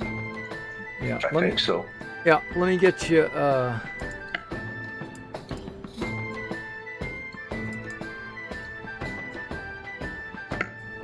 Okay, okay, you should all be on the map now. I don't know, can you see it? Yes. Okay. And that music is too loud for me. I'm going to lower that volume. And I'm not going to put all the tokens down for all the people. It would crash Roll20. Every seat is taken except for maybe that one. That table is empty. But all the other tables have people. There are people walking around. There is an innkeeper. There is all kinds of things going on. Basically a lot of eating and drinking and everyone in here, almost 99% of everybody in here looks like a noble of some kind. Either a knight, a squire, just a lord, a lady. There are upper class. Go grab that table then. Okay. Let's get a table before there's none left. Is there people that are waiting on tables, or do we go up to a barkeep? Like No. a This tavern? place has. This place has. That's what I was getting at. Okay. No worries. At least 10 employees. They would be 9 or 8 people working the restaurant area, the tavern. You've got the cook and everybody else that would be helping her. and then you got the innkeeper walking around with a bunch of other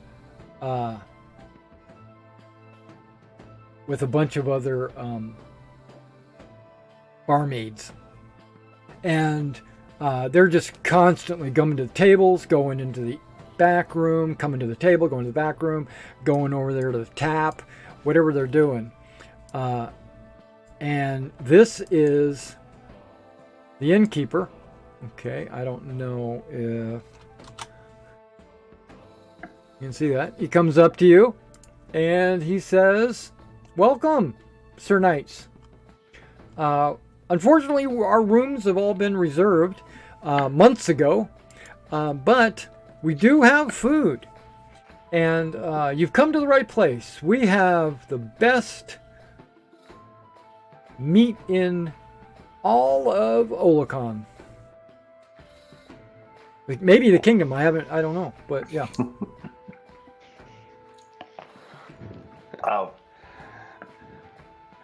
With disorder standard fare, I guess. Is there a choice of foods? Yeah. I mean, what do you need? What do you want? Whatever you want. I'm sure if we don't have it, we can make it.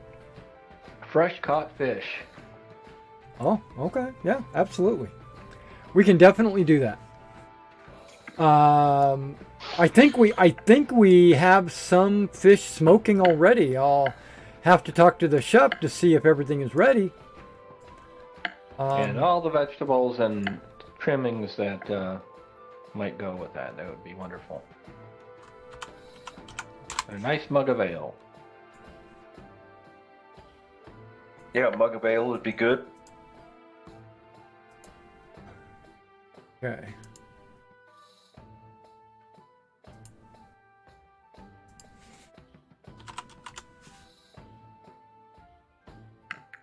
Okay, so a meal for everyone. Is that right? With fish and all the fixins. Yeah. Okay, that's medieval fixins. That's 3 each, and then you said you wanted ale. Yes, please.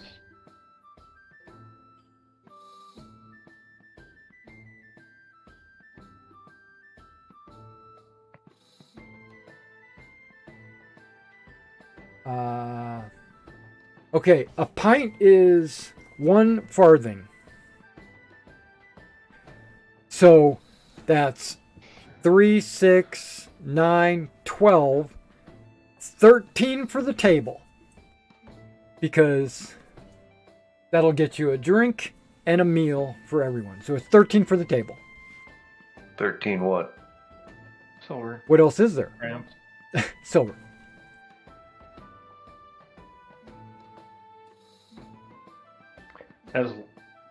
I got it. Oh, nice. Take it out of the 10,000. No, I'm kidding. Much more affordable than I thought it would be. Oh, you're very welcome. Right. Well, unfortunately, we don't have the fine wines.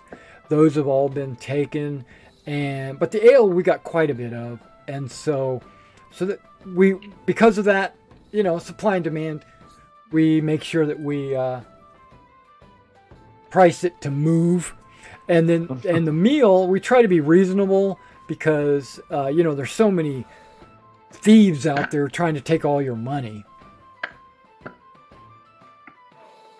Like those guys in Haru. No, I'm kidding.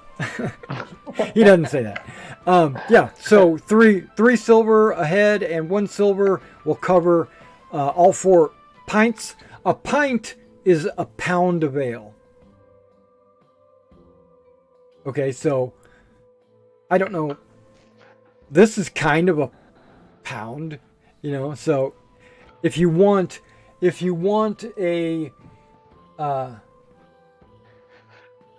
keg, we could do that.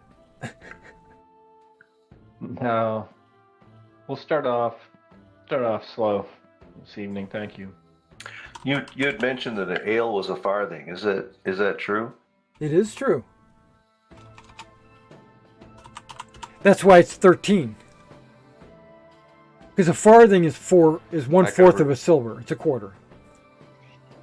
So, so the 4 of you is 1 silver. So, It's the table, meal, and the drinks. it's 3 pennies for the meal, No. is what you were saying. Right. Okay, I see. I'll ask barkeep if there's an Yeah. apothecary in town. Oh, Sure, absolutely.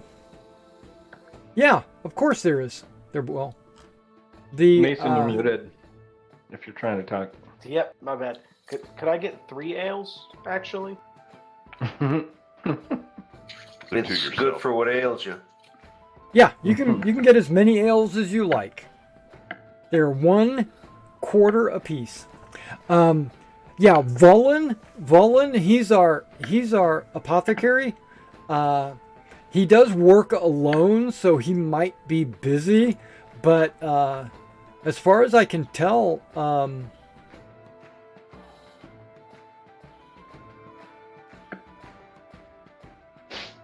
he, from what I heard, he's very good and people recommend him when he's in town. Because he harvests his own herbs. He goes out and cultivates whatever he has or needs. You do hear this music. There is a entertainer in the other side of the wall. Okay, there is a door here in front of this little rug that leads to another side, and there is an entertainer in there. And he's performing for the upper class. We'll try not to hear it. That's right. It's not for your ears. It's not for us, right? That's right. Okay, so yeah, that might suit me better. And my name is Tenar. So if you need me, just ask for me, or you can ask for one of my barmaids. I'll be glad to assist you in any way. And good luck in the tourney. Oh, by the way, did you see the notice? No. Okay. And he points by the door, and you can see over here, hanging on the wall by the door, is a big piece of parchment nailed into the wall. And he says, well, if you're here for the tournament, you probably want to go check that out. It's just a schedule of events. Oh. And every inn's got it posted, and it's posted at various places around town. So if you would, don't tear it down. It's for everybody to see. It's not like a merchant. It's not like a mercenary contract or something. And then he goes off to maybe get your food. What are you guys gonna do? Gonna go? Somebody can read. Go over and check it out. I can read. I say that because one of you, Yeah. I think we can all read. you can see lines. Well, everybody can read at 5. Okay, no. Yeah, but if you have any kind of reading, you're probably in the 70s, maybe even higher. Whoever goes up there that can read, I'll go with them so they can read it to me. Read it out Yeah, loud. I'll go up there because everyone else has been doing all the reading for me. I like to practice my eyeballs. Yeah, I can read. There you go. We'll stay at the table so it doesn't disappear. Royal Thank you. Chelabin Tournament Chivalry Schedule of Events. 12 of Lorani, the morning Grand Procession. Mid-morning King's Welcome. Noon, Blessing from Saracala. Afternoon. Okay, Saracala is the Archbishop. Oh, okay. It's his title. Saracala is the title name. Oh, okay. We Earthlings call it Archbishop. Harnans call it Saracala. Okay, go ahead. Afternoons, Pelnala lead service. Okay, that's the peony priest. Peony priest. Oh, okay. And then mid-afternoon, the oaths are sworn. Right. You'll notice no fighting. And then the 13th, 14th are just rounds of tournament. 15th is another round, as well as the feast of Saint Ambarathus Bay. Yeah, Day. the feast of Ambarathus the Day. feast of Abarathus is a feast that lasts 3 days. Okay. So that continues on both the rounds and the feast through the next 3 days. On the 18th, jousting in the morning for squires. Afternoon, the melee and a dance at Chelabin Hall. The 19th, morning duels. All day long, the Olicon shoot. Morning trials and trials by combat. And noon through to dusk, the executions.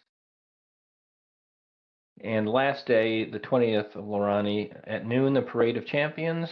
And afternoon, the King closes the tourney. Is the trials by combat, are those actually those that are being convicted or are being tried as far as crime? Yeah, that's well, the morning has duels, right? And then but it also has trials. Trials are yes, it's legal. It has people making judgment and giving you sentence. Trial by combat is someone that disagrees with someone else and they want to resolve it by killing the other person. So, like, you spit on me. No, I didn't. Let's fight it out. And then whoever dies obviously was the one that was at fault. So that's different than a duel? Correct. I was going to ask, are duels to the death as well? No, duels do not have to be to the death. They can be to first blood. They can be to first contact. They could be to submission. They could be to whoever knocks each other out or whoever pins each other to the ground if the duel is wrestling or something. Fist fighting. Yeah, duels can be anything where two people want to resolve an issue with each other. Yeah, and then the last thing is executions. So if during the trials they decide that someone should be executed, they'll do that in the noon to dusk. Now, the procession at the very beginning, the grand procession, if you were to participate in the grand procession, you would be in the back.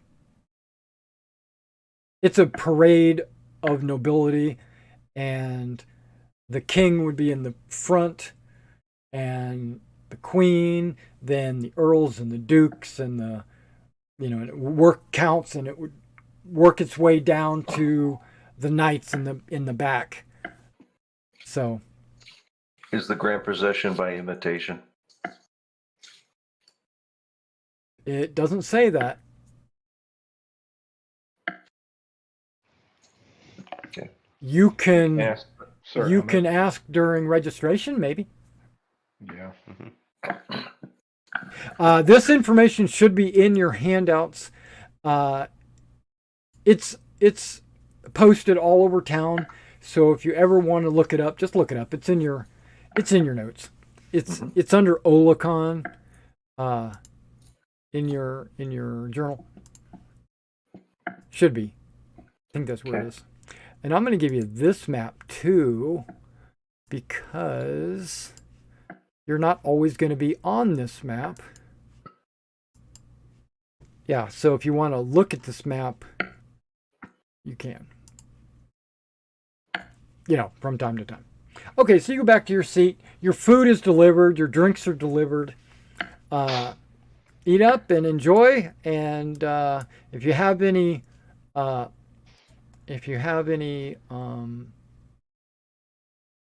comments or needs, just let me know, or let one of my tavern wenches know. And he walks off. And that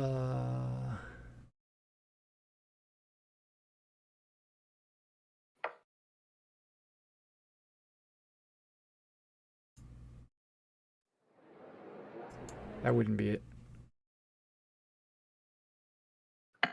This might work. There we go. He starts up again. This time the bard is actually, and I call him a bard because he's playing music and he's not really singing, but he is humming and mumbling. He's more of a musician and not a singer. And he wanders around into the both sides of the inn.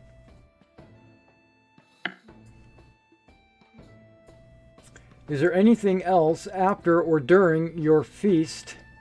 You'll notice that the quality of the food is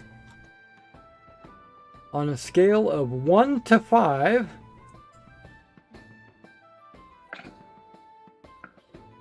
You're in the Standing Bear? It's 4 stars. That's nice. Yeah, it's good. It's not the best you've ever eaten, but yeah, it's not like your mother's cooking.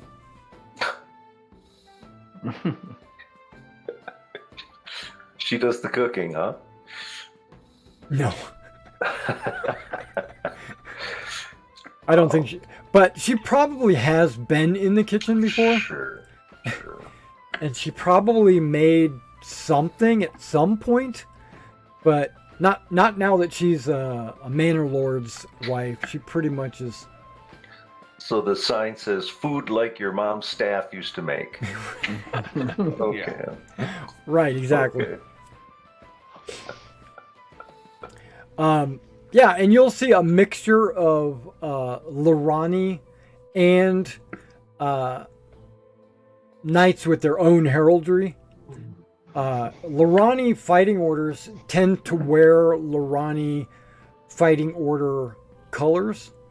But there are knights that are either landless or they have their own land, and they will wear their own heraldry. And there's a bunch of those guys as well. What are our shields? Whatever you wish it to be, you're your own person.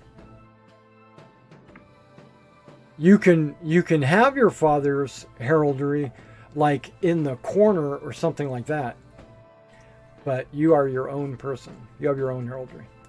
Can we tell you what it is now? Yeah, if you want. I think I would have father's heraldry in the corner as per the custom on a black shield, denoting that I am unassigned.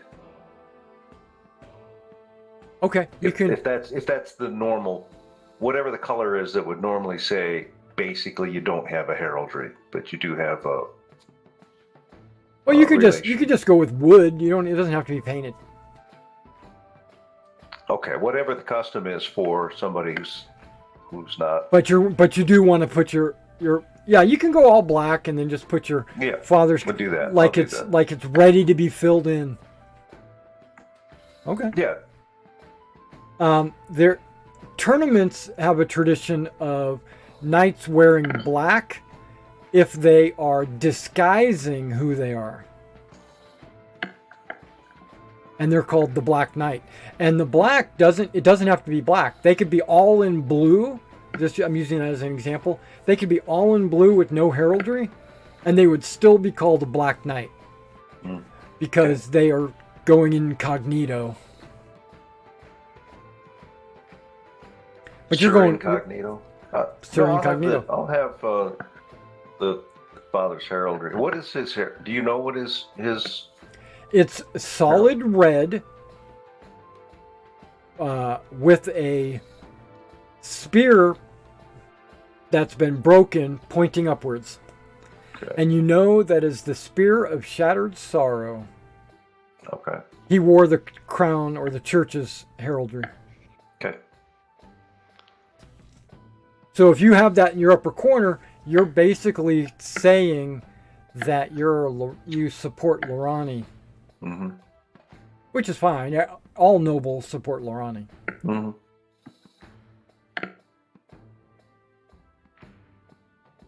After eating, if you don't have any further business here, you're welcome to depart and go back to sleep and try to get 12 hours of sleep for a broken jaw.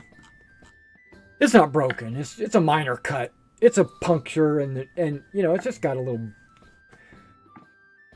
little boo-boo. It's not like it's a shattered jaw or something with it hanging off one tendon. There is a bard. I point this out because they tend to be a wealth of information because that's their job. But if you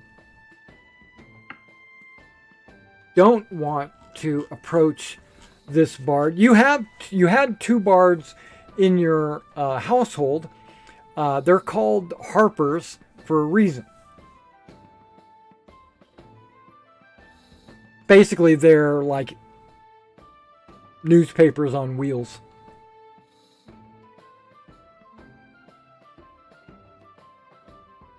You can give us the odds on what's going on. They for the tourney. could give you all different kinds of information, just depending on what you ask. We may be able to bother them for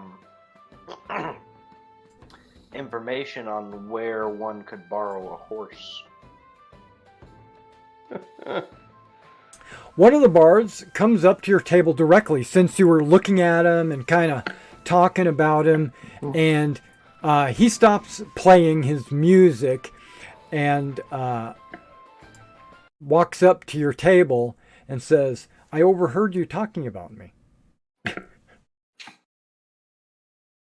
Are you interested in hearing a local story?" Yes. Prince Brandt. Are you familiar with the story of Prince Brandt? And then he puts his hand out. Not at all. And I high five him. No, I give him. Okay, he high fives you. I give him 3 pennies. Okay, pockets it. Let me tell you about Prince Brandt. Pull your seats in close. This is a ghost story. The ghost of Prince Brandt. Locals believe, and you can take that for what it's worth, that his lifeless body was cast into Anna Septrum. It is said the ghost of the prince will reveal the location of the missing crown jewels of Nerelia to whomever gives his bones proper burial in the family crypt beneath Caer Olicon. A Caer is a castle. Caer, whatever. Okay. Care. So, where did you say he fell? Ona Septrum. Hasty explorations of the caverns have been made by dozens of plucky treasure seekers to uncover these bones. Many who descended into the pit failed to return or returned insane. Bones have certainly been brought to the surface, but none could prove they were those of Prince Brandt.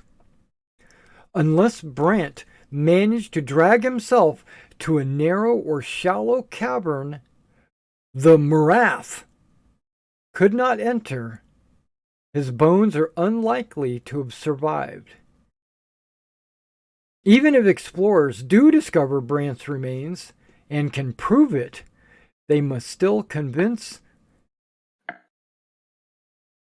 the sheriff, or King Miganath, to allow his burial within the crypt of Caer Olicon.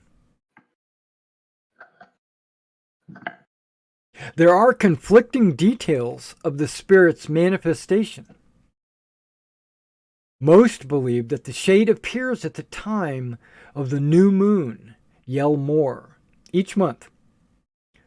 Some claim he walks the battlements of Caer Olicon.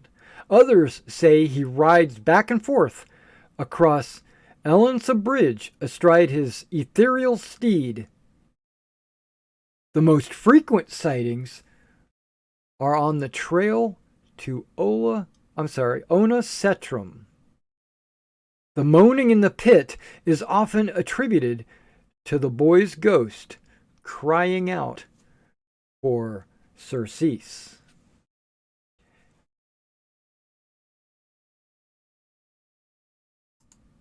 Interesting. And then he turns around and starts walking off.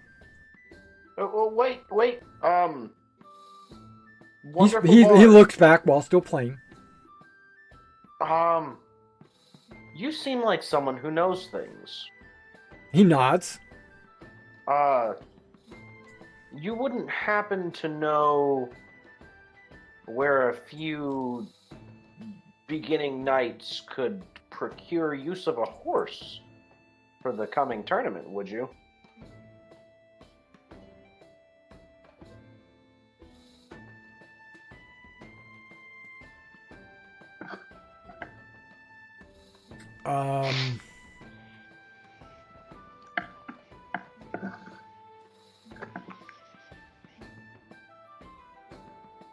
There are a number of horse masters in town. I'm sure that any one of them would be glad to sell you a horse or rent you one for the tournament. Thank you. Yeah, I don't ride. I'm not part of the nobility, so Understandable. okay. It's expensive. Yep. And 3 silver just, doesn't cut the costs of a horse. No, but it'll buy you a tasty dinner. It actually will. Thank you. And he turns around and continues walking around, playing music for other tables, going up to other tables and telling them the story of Prince Brandt. Okay, so let me go to my journal here. Let me see if I put this in here for you.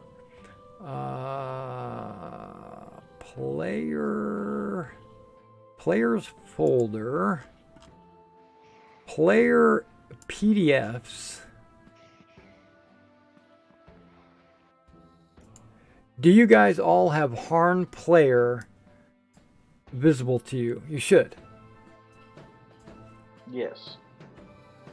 Yeah, and I'm going to give you a page number to go to.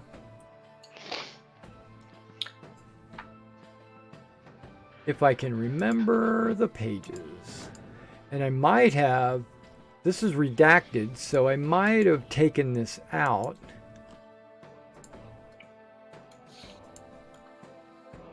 Is there a trick to seeing this? I just see one page of one, and it's blank. It's 138 pages. Ah, there you go. I guess it took a while to load. It is a PDF. So, yeah. But after the first time it loads, it should go pretty quick after that. I'm trying to get to the common knowledge area. I know it's way far down the list.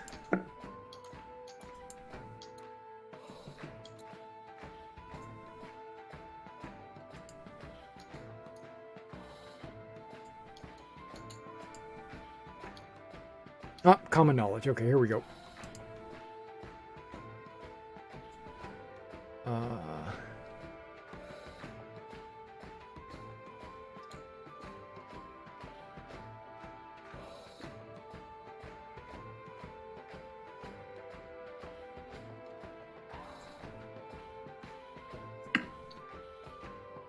Surprisingly enough, these are in alphabetical order. Okay. Page 68. Unfortunately, it's not page 69.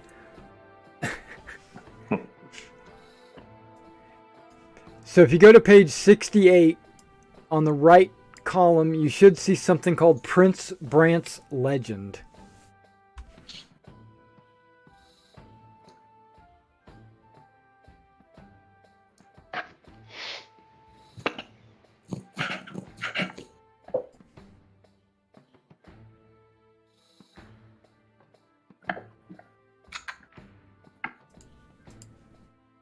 It might even go on to page 69. It does. I think I have an old version. I didn't have anything pop up on Roll20, but I have an old. No, I got Harn Player is in the player PDFs in the players folder. In my Roll20, in your Roll20. It can take a few minutes to load. You see it where it says Harn Player?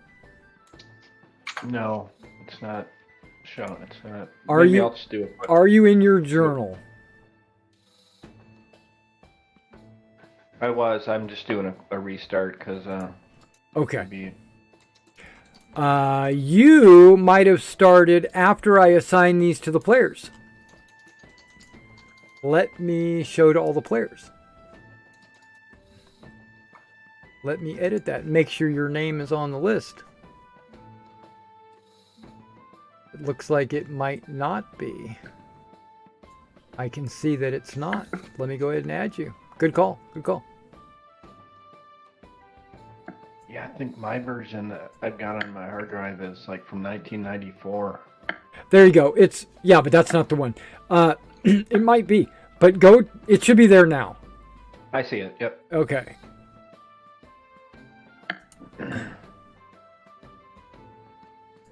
Yeah, so page 68.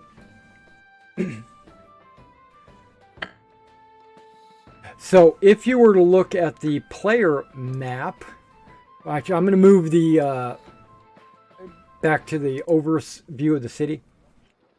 And if you scroll all the way to the bottom, in the bottom left-hand corner, you see something called the Ona Cetrum. You don't know what that is, but that's okay. Apparently that's what is referenced in the Legend of Prince Brandt. We've got our first quest, gentlemen. Not really, it's just a legend. Of course. Couldn't be real. Could be real. But while we're in town, you know. Multiple people have, or at least the bard said, that multiple people have spotted a ghost in town. Right? Either on the bridge or on the trail of Ona Cetrum. On the trail over there. Yeah. That would be on the other side of the mill and all that. Basically, on the other side of the Caliprast stream. Yeah. Maybe that's something you can do on the 11th, because there's nothing really going on the 11th. I mean, not actively going down there and hunting for a ghost. Why not?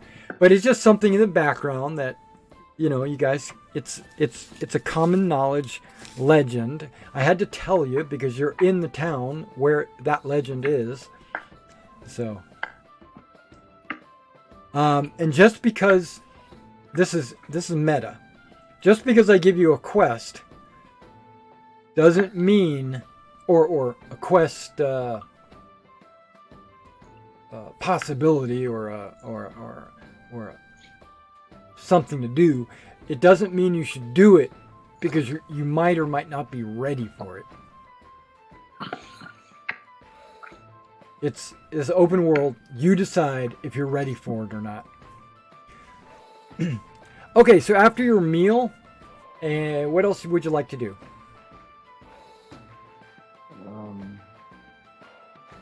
I mean, it's nighttime. Everything is pretty much closed.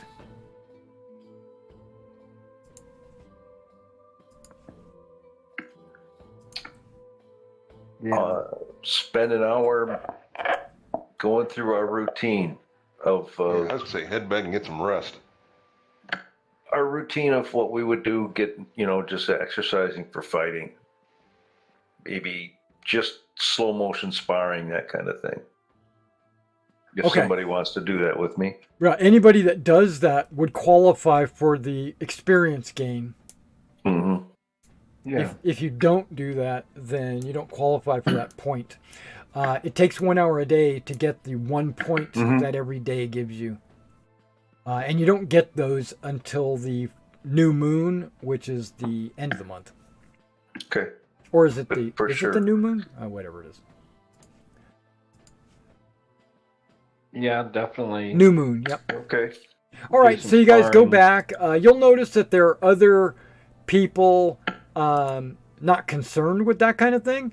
There are people like, some of them are sleeping on the grass next to a fire. There are people, because they passed out. Some people might be passed out in the fire, and other people are like rolling them out of the fire so they don't burn. And then there's the ladies have all left. It's too late for them to be in a camp full of men, and so they've all left. And the squires are, helping their knights back to their campsites, and it's basically just 8, 9-ish, and everything is kind of winding down. Getting ready for partying on tomorrow. More partying, because the tourney doesn't start until the 12th. Okay, so after your practice, you want to just get some sleep for the night? I'll take a look at Reinhard. Did his jaws heal at all on the road up? Nope. He needs 12 hours of inactivity. Yeah, get some rest for me. Go back to the pavilion and curl up and get some sleep. Well, it's baby rules. Got to sleep to grow. That's right. Yep. Okay, so in the morning, when the camp outside is starting to come to life, people are starting to get up. They're putting their armor on, their business suits. They're eating their morning eggs over their fire, maybe some bacon. All this is starting to cook, and squires are getting their stuff ready. You can see that Sir Emmett is getting up, which automatically gets you guys up. Reynard does not get to roll until 9 o'clock. So he has to stay in bed. It's not 8 hours. It's not 9 hours. It's 12. Because it's about 6, so you got 3 more hours. Sunlight is starting to come up. People are starting to get up and at him. So Rald is not there. He is absent from camp.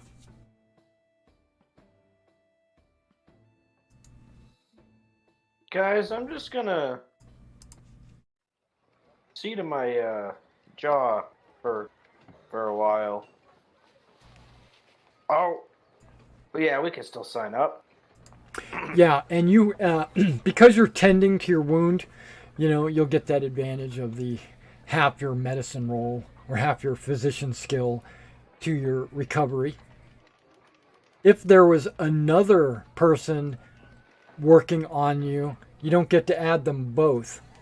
But there is something about multiple physicians. But don't forget, they recommended that somebody go into town and maybe look at the apothecary.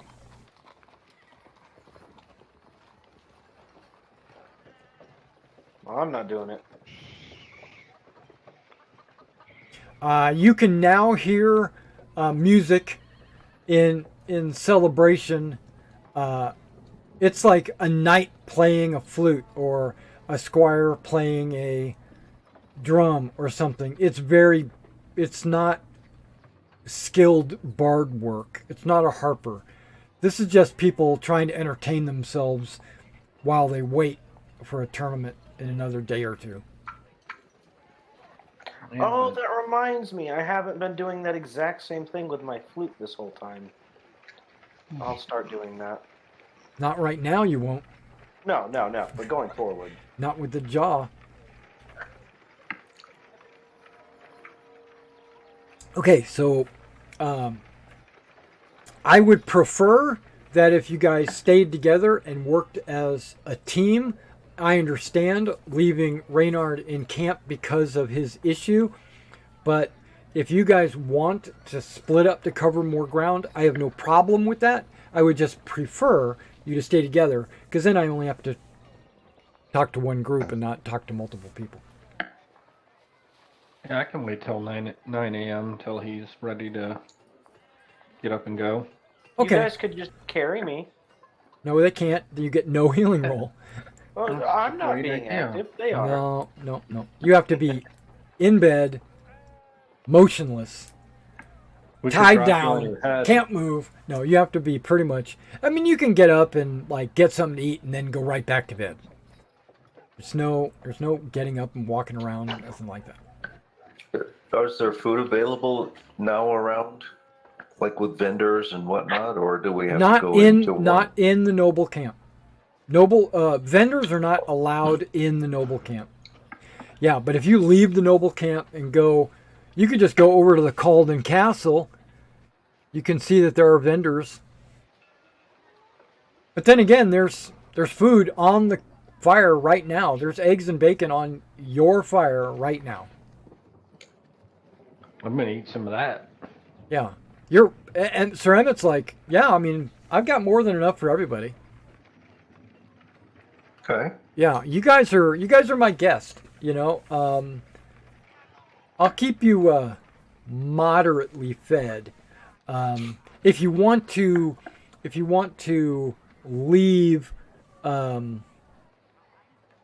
something in my coffer, it would be appreciated, because I really only brought enough food for my squire and myself, but I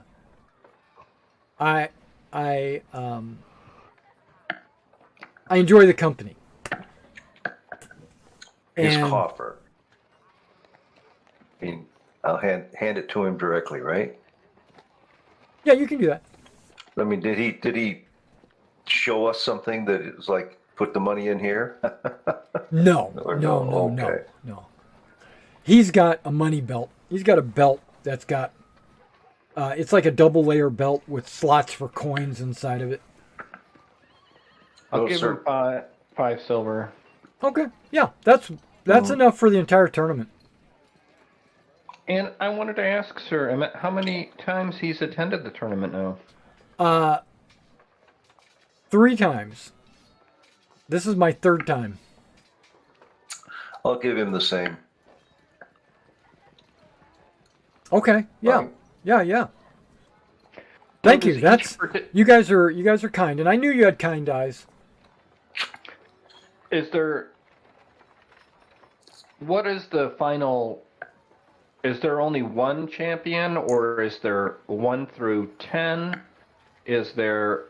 I assume there's a winning side, but other than being the winner or on the winning side, there's no other sort of recognition, right? That the side has no bearing on anything. Okay. That is just a statement. You still compete as an individual, and white can go against white, red can go against red. It doesn't matter. The top 16 are acknowledged as the they're in the finals. You know, they're 16. that's the playoffs. You know, they're acknowledged as we've made it. You know, I've got a name for myself. I am in the top 16. But there's no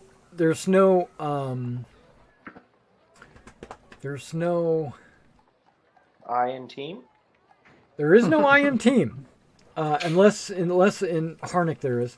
But no, there's no cash prize for getting to 16. there's the Ricky Bobby rule. You are first or you are last. Right? So the prize is for first place. Now, if you win a joust, you win their horse. Or you have to pay them for it. And the acknowledged price is somewhere around 1,000 silver.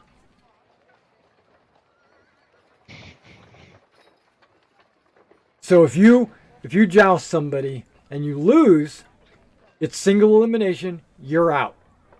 There's no second chances. So if you lose, you pay the guy 1,000 silver or give him your horse and you're done for the tournament. If you win, you either get a new horse, which might or might not be a good horse, or if that's his only horse, he might be inclined to give you 1,000 silver. Or if he's got a really valuable horse, one that's worth way more than 1,000 silver, he's going to give you 1,000 silver. If it's a draw, there's no payment. You both lose. You can't advance with the draw? You both advance? No. You both lose. You both lose. So wait, if we rent a horse, then what happens? We owe that person 1,000? You'll owe him 1,000 if you lose. I don't think I'll be jousting then. Now there is a melee sometime during the end of the tourney. That is a 5-man team, and he counts in his head 1, 2, 3, 4, and then he points at himself. 5. We got a team. Well, maybe if we could maybe post the money for one of us to joust. All we need is one win. Yeah. If we pool our money together, we could cover the loss. You have 10,000. No, I'm just kidding. At some point, though, you either bow out of the tournament or lose or win the whole thing. You need money to lose, and everybody has to pay somebody something until the last fight, right? So there's more than the losers. The finals two. If it gets down to 2 people, the loser still has to pay. Yeah. So unless you are the ultimate champion, you're out at least 1,000 silver pieces. No, because after the first round, if you won, you got 1,000. Oh, and if you lose, you're out. Only the first round. So if you lose in the first round. Oh, so okay, it's just the first round. Yeah, okay. Because after that, you're in the green, or the black, or whatever they used in the Middle Ages. Somebody else's money. Yeah. Yeah, and if we win the first round and then lose, well, then we broke even. And how many rounds are there? Like 5. It's on the chart. Yeah, but I already forgot. There's 128 jousters. Yeah. So the first round is 64 against 64. So there's 8 rounds total. Sounds about right. My jousting skill's pretty good. I mean, we trained our whole lives for this. Okay. FYI. You can use my horse if you have 1,000 to spare. Right? So, if you have 1,000 silver, I'm not giving up my horse. Right? So, if you want to joust with my horse, I'm okay with that. You'll just make sure you got 1,000 in your coffer so that if you lose, I don't lose my horse. Guys, how much do we have? I've got 500. I'm down to 264. I can contribute money. We have to go back to Roganter, though, right after the tournament if we're out this money. What's the upside to this? Fame? That or we could get a job. Somebody could see our skill and offer us a job. Somebody would see one of our skills. No, they could see us fighting as a team. I mean, if we're in the melee together, which I assume we would fight together, that we could all enter on the same horse. bristling with lances. I don't care every which way there's a lance. No, you all can enter the tournament. The joust. You all can enter the joust. You would all be using Sir Emmett's horse. It would be worn out. Yeah. And also, what happens if we no longer have a horse? If we withdraw, do we have to pay? That's a loss. Yeah, so we have to pay. But a loss kicks you out, so you only have to pay once. Yeah, but if we all enter and the first person loses, we no longer have a horse. Or you no longer have 1,000? Yeah, in which case we can't use Sir Emmett's horse. Right. I think that's a bad idea personally, to get into the joust. Okay, so just cheer me on then. We will. From the sideline, and then get yourselves ready for the melee. It's to the death. No, I'm kidding. It's not. It's to the first injury. I hope it's a tag team thing. The marshals, once you've been hit and tagged, the marshal will come in and tap you out, so that and there will be clerics on hand to bind wounds and stuff like that. So don't. Oh, man. Now, the challenge wall, he points this out. The challenge wall, I have to go this morning and hang my shield. And if I see any knight's shield on the wall that I feel inclined to recommend as a pairing, I can tap that shield and the heralds will let me know if it's available to be my opponent. And if he is, it makes it easy for them to pair us up. Right? That way it's not random. It's by choice. Like who you want to go against. A lesser,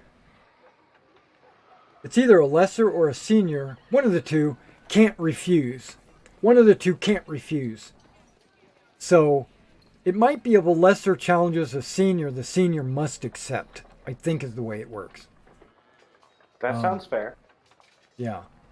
So I'm going to go look, see if there's anybody on there that I got beef with or I want kicked out of the tournament. And then I would tap his shield and see if I can't get a challenge going. But otherwise, I need to let them know that I'm here to enter the joust. And if you want, you can come along and let them know that we're gonna enter as a team in the team melees. Yep. Yeah, for sure. Okay, let's go. After breakfast, it's 9 o'clock. We wait for a roll. You said you have over 100%? Yes. Okay, let's see what kind of roll we get on that healing. Okay. Marginal failure. No, that's wrong. That's Sir Bernier. So how would I go about rolling this? What you talking about, Willis? Okay, let me. Healing button? There is a percentile roll, but no. Here, let me see on your character sheet. I got to pull this up. I'm learning the character sheets. It looks like they have a. There is a roll next to the injury.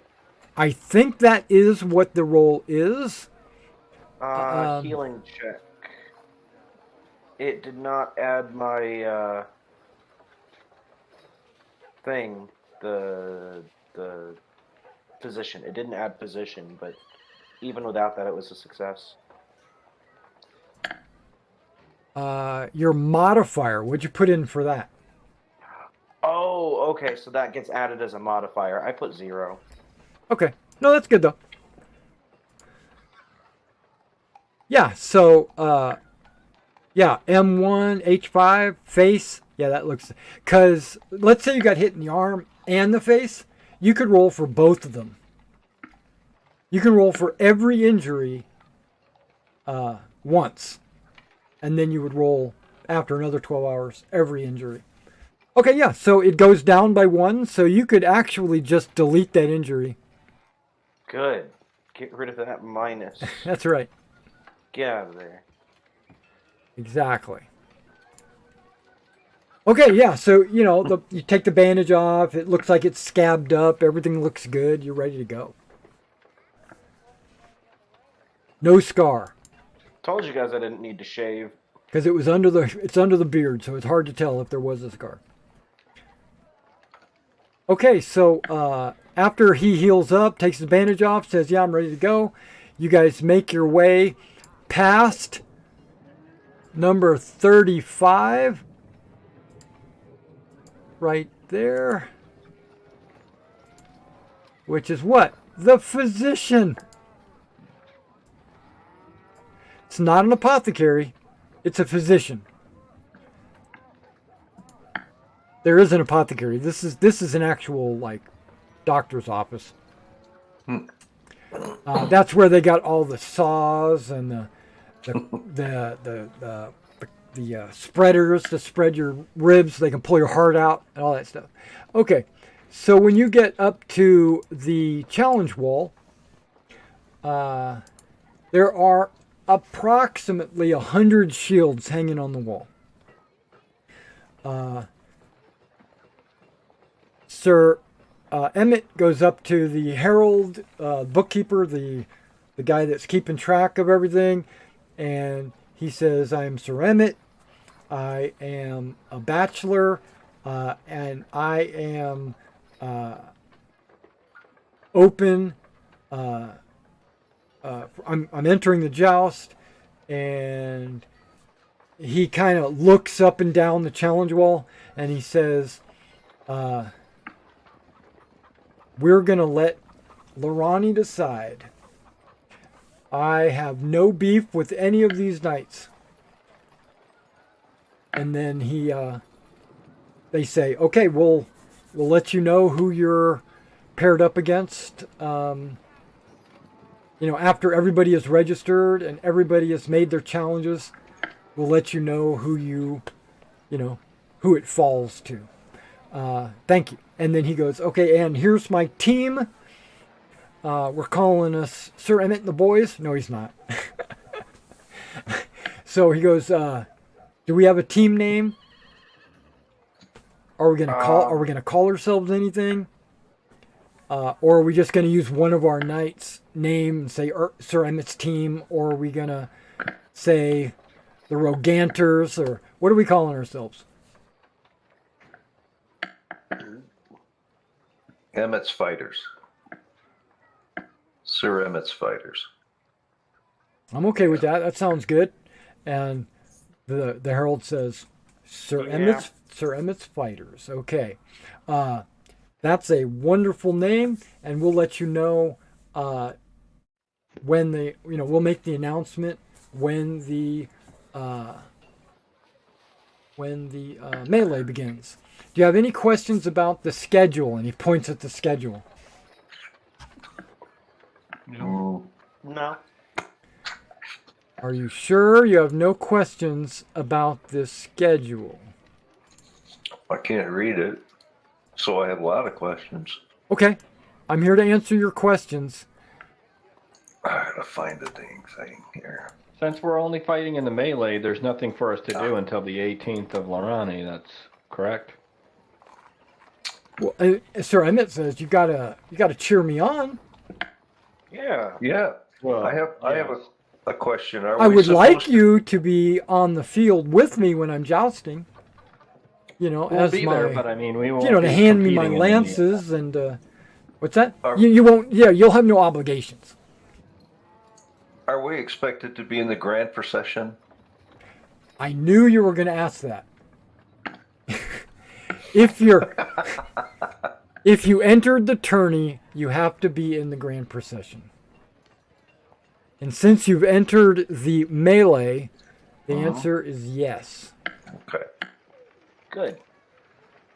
Plus, at the end of the procession, the king will be addressing the contestants, and then he will be opening the floor for oaths.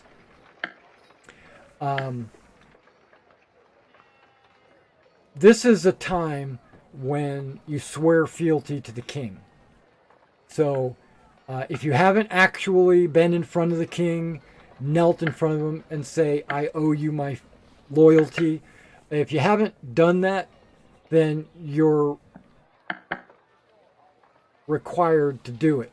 If you've already done it in the past, some people do it again just because they're virtue signaling. But you can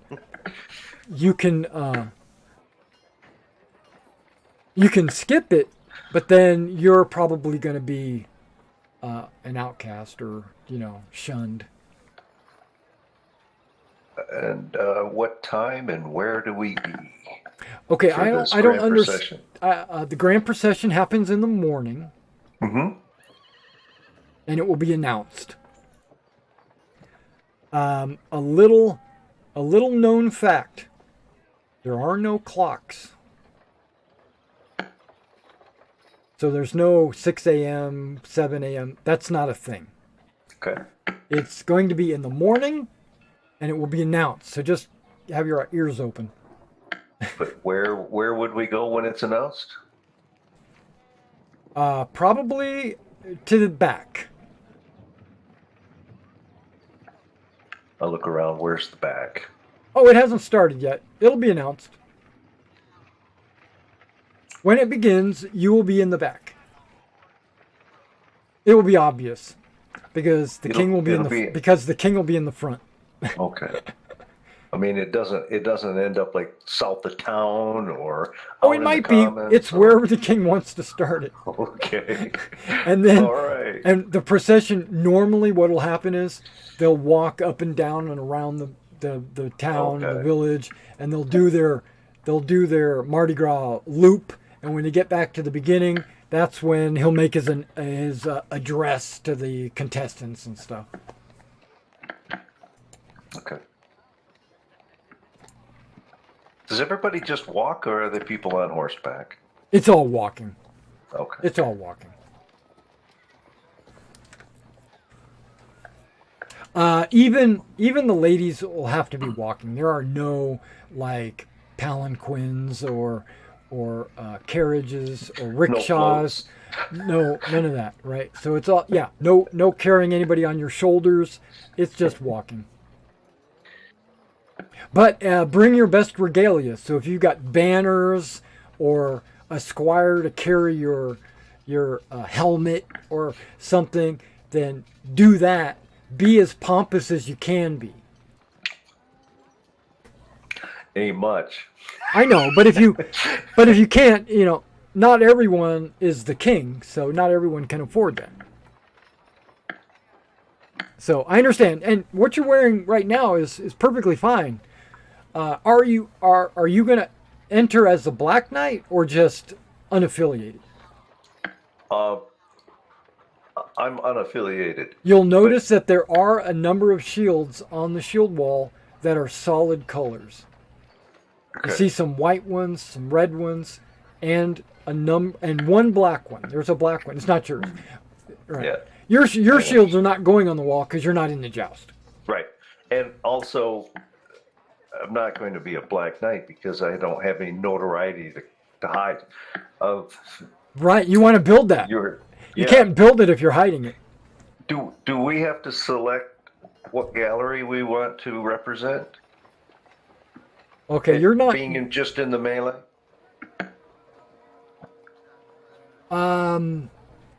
No. Okay. Sir Emmett is in the white, so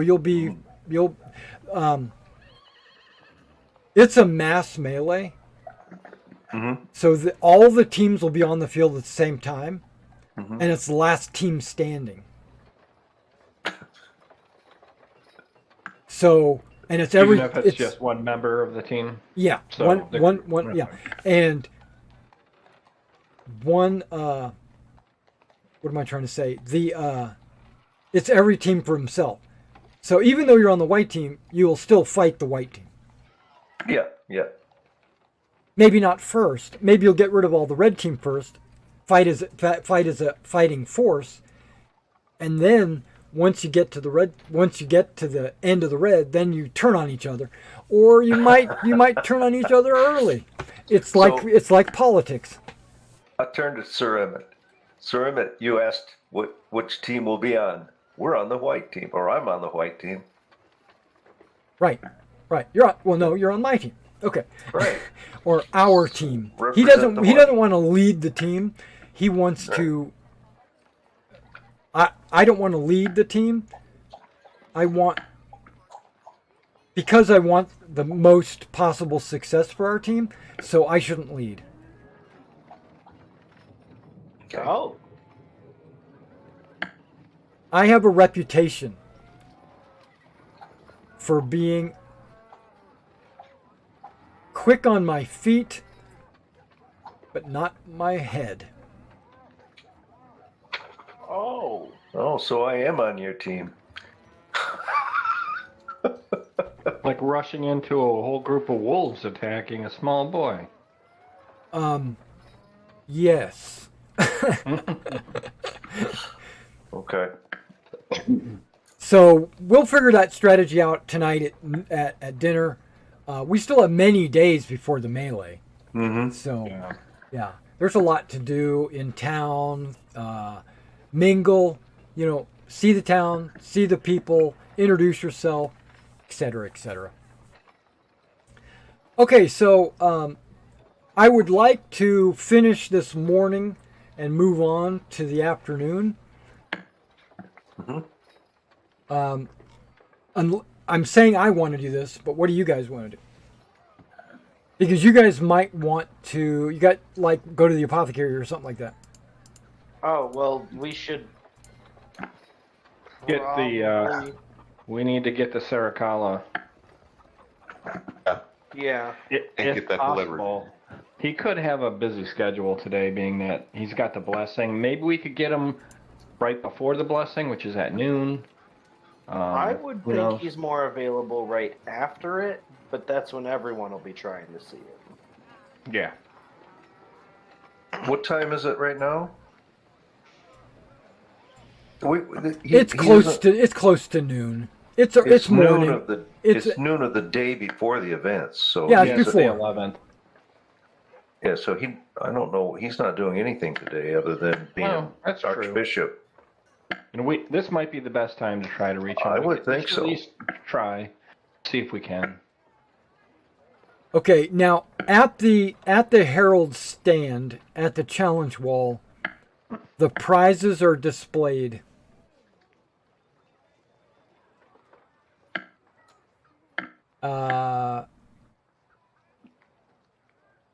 And a knight of the Royal Guard stands at each corner of the table, and a fifth watches from nearby.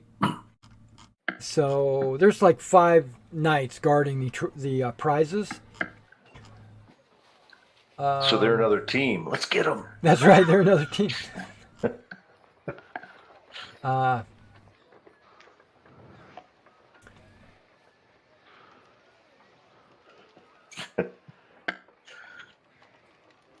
Okay, so let's talk about the challenge wall real quick, just to refresh my memory. Shields are hung in 3 rows. The great nobles arranged in the center, behind the marshal's bench. Towards each end of the wall are the shields of the lesser knights, in order of decreasing rank. You have great nobles, which are earls, barons, sheriffs, and bishops, are in the center. Then it has knights of Lorani. They're considered higher than knights of the realm.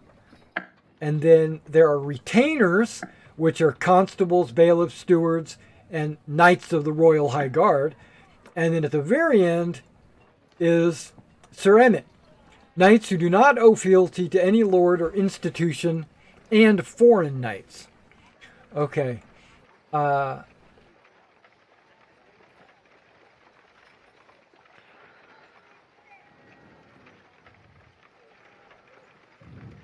champion is Sir Cade Gamont.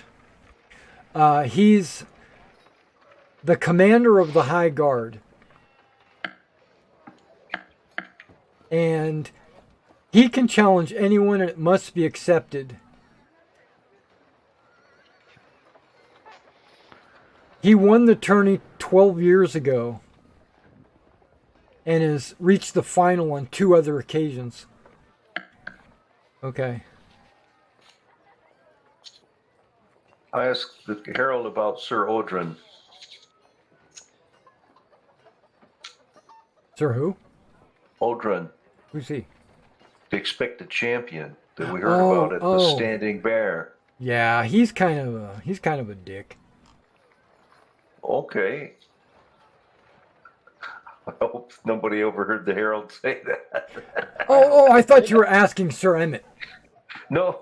Okay. I'm sorry. Sir Emmett tells you he's kind of a dick. But the Herald says. Then I'll just ignore the Herald and the Herald will spot. Go ahead. I'm sorry. Yeah. So the Herald says Sir Emmett or Sir Odrin. He looks. Oh. He points at the black shield on the wall. He goes, that should tell you everything. It tells us that he's not very anonymous. The melee.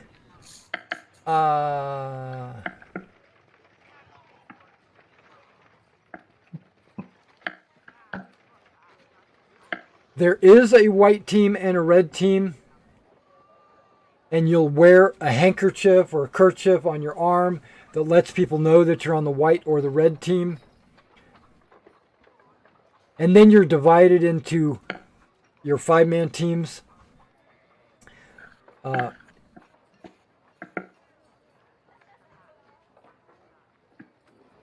It's chaos. Try to perform effectively. Is there a handkerchief store in town? And if at the end of the time limit, which there's going to be an hourglass or something like that, at the end of the time limit, the red or white team that has the most people standing are declared the winners. And the chief marshal will choose a champion of the melee based on what he observed to be the best fighter. There's also an archery contest, and you're welcome to join that as long as you pay your 3-penny entry fee, and you have to supply your own bow and arrows. Did we bring our jousting poles with us to this wall? Yeah, you had. Well, you guys didn't have to because I guess you're not entering the joust. But Sir Emmett did. If you wish, if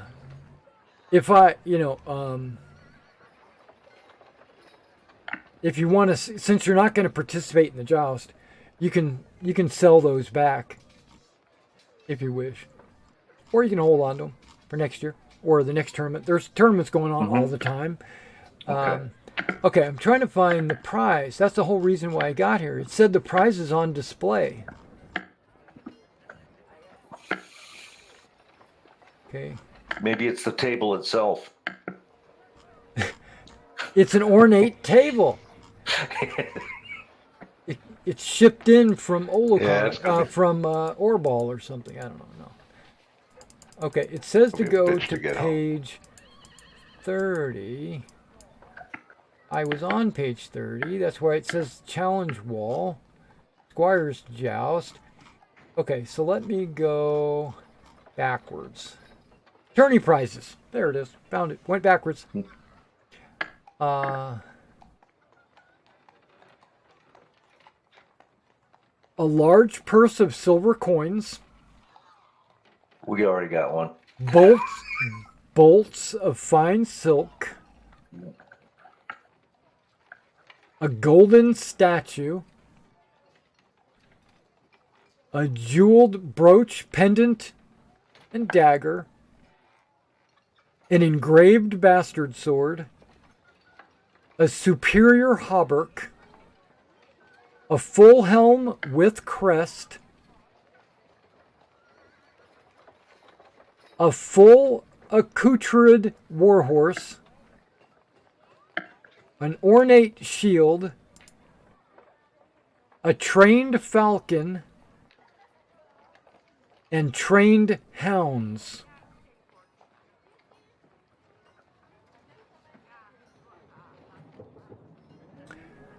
So, value-wise, you can expect the winner of the joust to win about, if you were to price the prizes, about 7,200 silver. The champion of the melee will win 3,600 silver.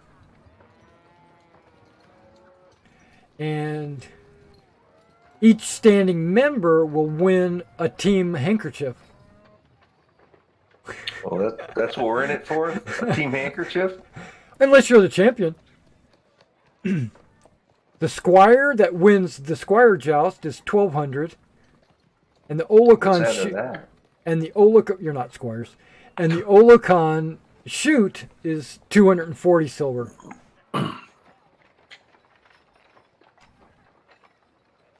So yeah, it's the Ricky Bobby. You win or you don't. Okay.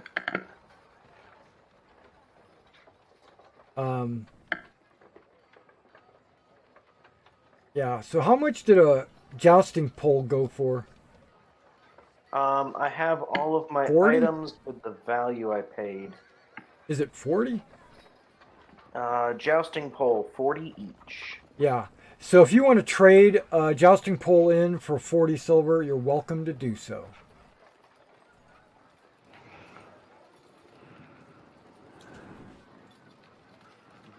Modify. Get rid of them.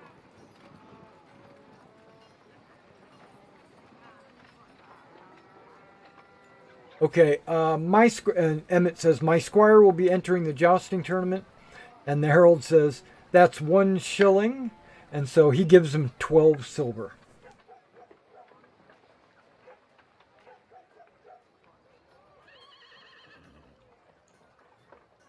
Will your squire be participating in the melee? And he says, no, these fine gentlemen will be joining me. And he says, okay. Why do you call this gentleman? There are a number of knights entering the melee that don't have a team, that are looking for a team.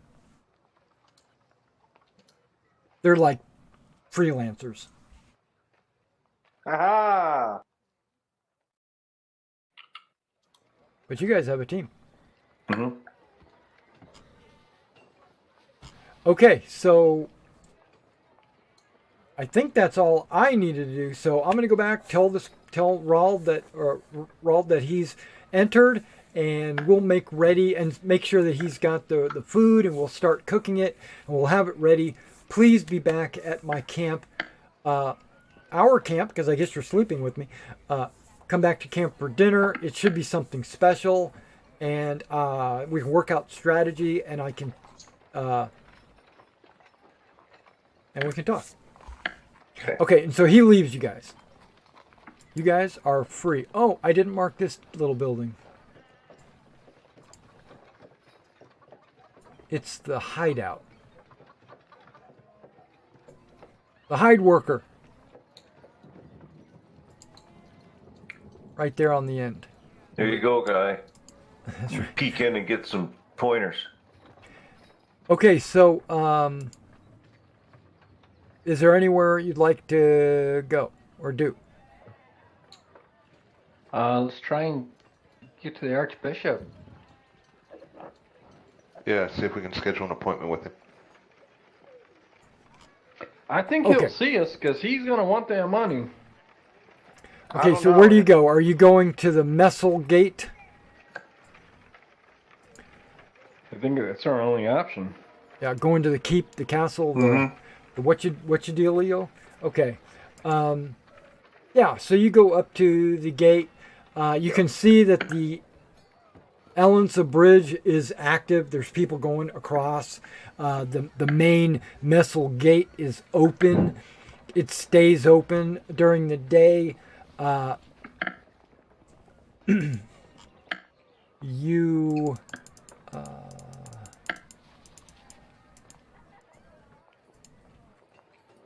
want to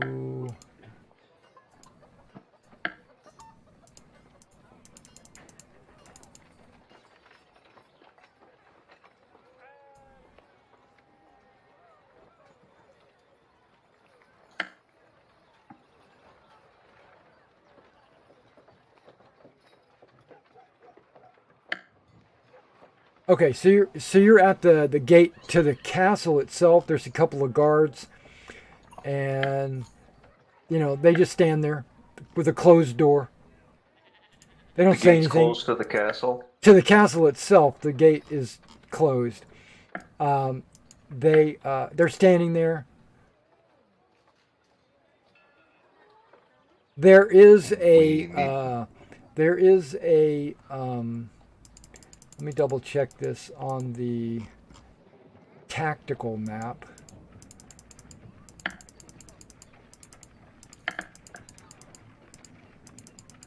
I think there is, okay, here we go.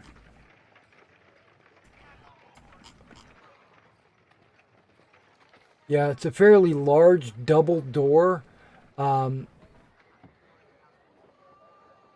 You can see on the left side is an arrow slit, and on the right side there is an arrow slit. Yeah,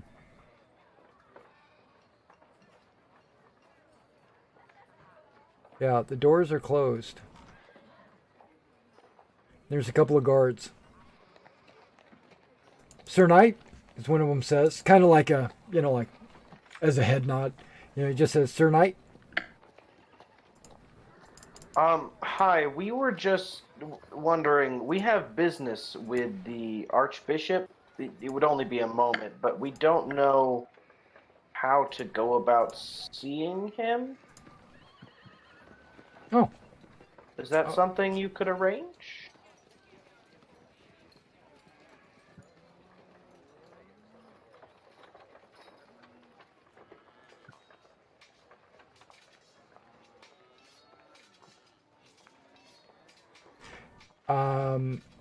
Yes.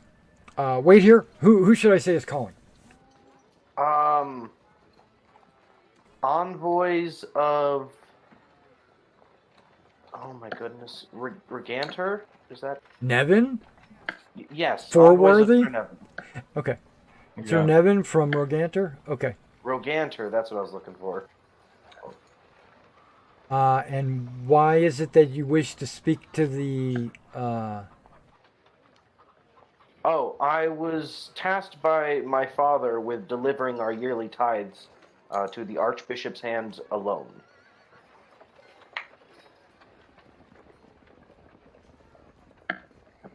Okay. Okay.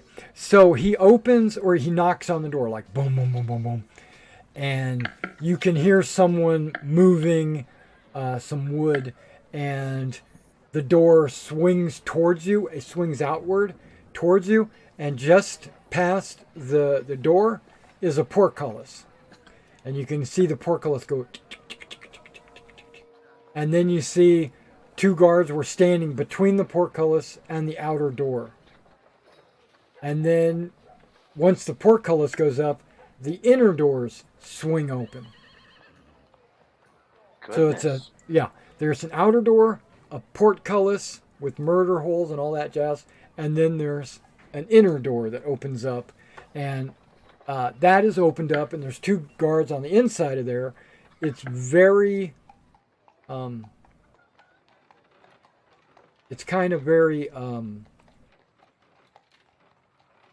was locked up. It was basically very secure, if you want to say that.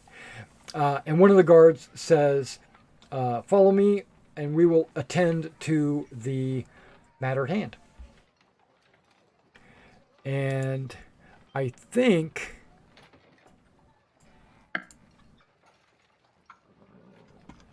I have something for you. Okay. And I'm going to use a party token to make it simple, so I don't have to move around 100 different tokens.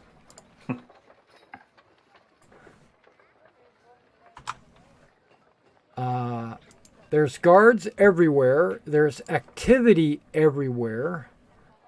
Let's see if I have the gate as one of these maps. I don't. Okay. I put like 6 maps. 1, 2, 3. Yeah, like 6 maps on one map.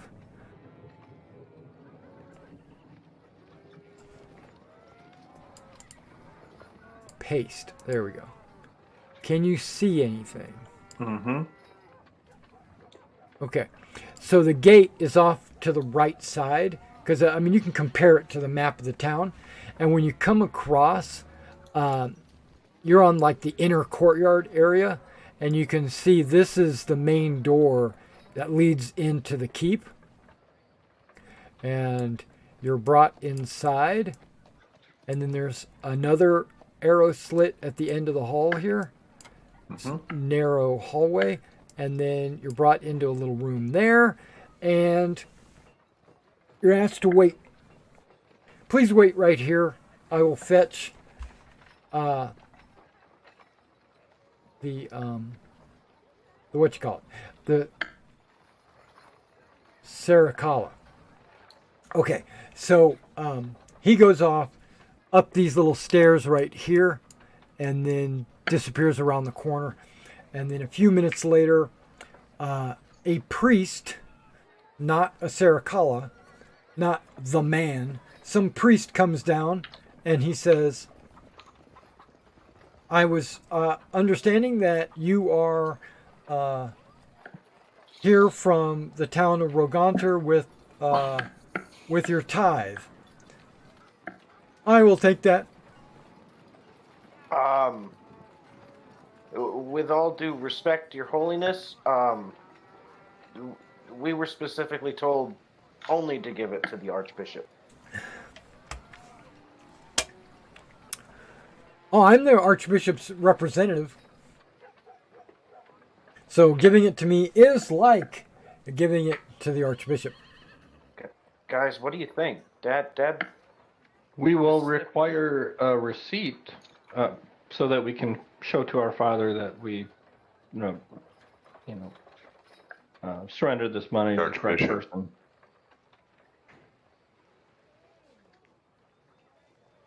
We were given very specific instructions. We will follow this instruction specifically. I mean, we can't force this to pay in the Archbishop. But if we get a signed piece of paper saying this guy took the money, I mean, it takes us off the hook. Well, it's not that we don't trust you, of course. It's a matter of our father's honor. Make a rhetoric roll. Okay.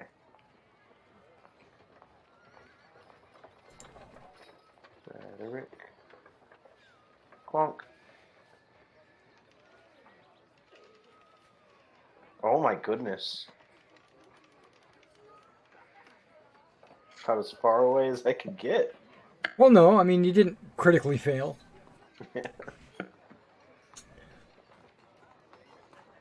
Are you saying you distrust a Ricala of the Church of Lorani?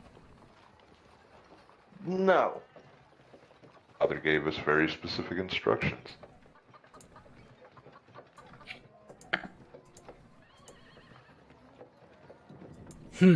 We're new to this. We're kind of dumb. We don't want to mess it up. I shake my head. Yeah, kind of dumb. Thought strong suit was never thinking.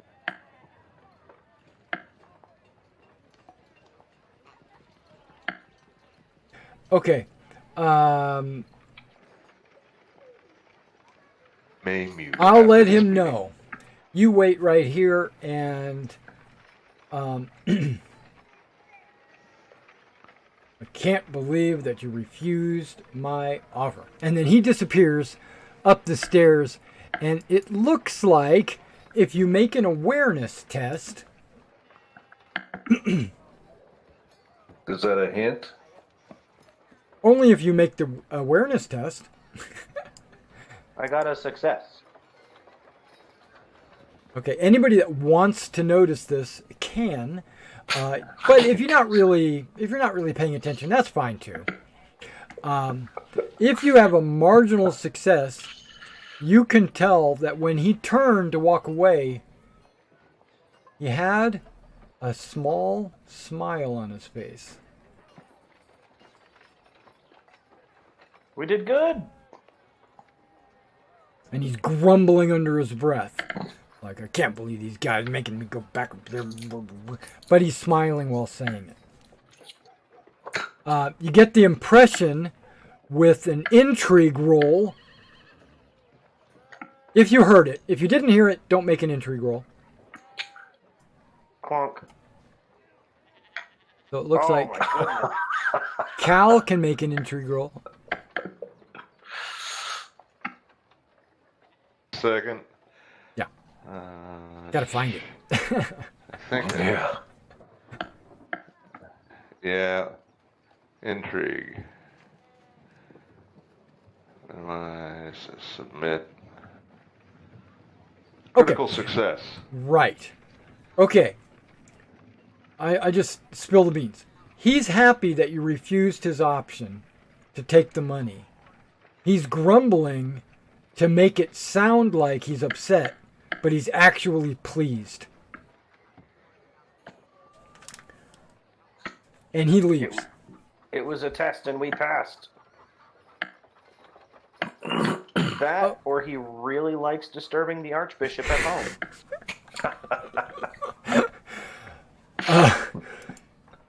Yeah. Okay. That's probably You should have got the critical success. No, I'm kidding. Okay. So this chubby dude comes down the stairs.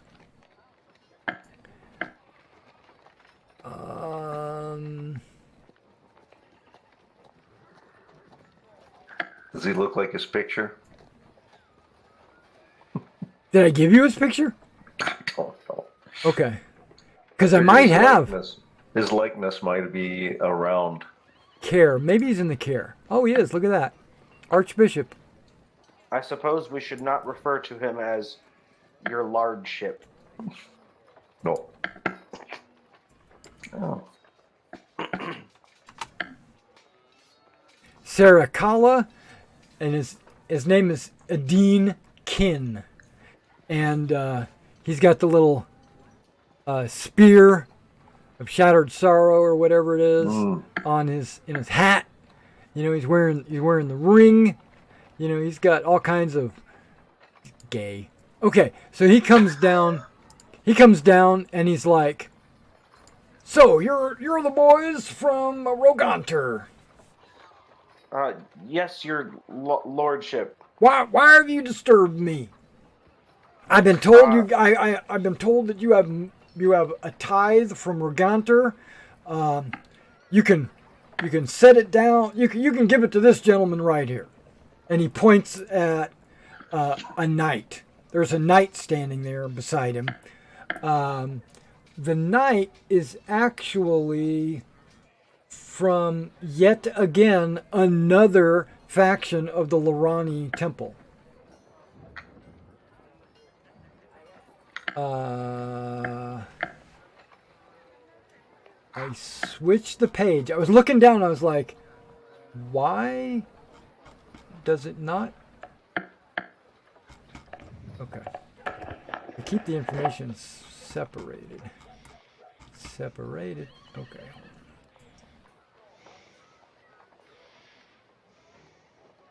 Well, you see, Your Holiness, we were asked to give it to you and you alone. Ah, yes, yes. I hold out the massive sack. Okay. 40 pounds to this old man. He has a receipt that he scribbles his name at the bottom of it, and then he drips some candle wax on it and presses his ring into the candle wax, and he blows on it to kind of cool the wax, and then he says, "Here you go for your father.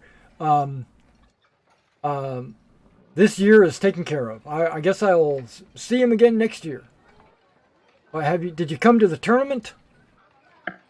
Yes.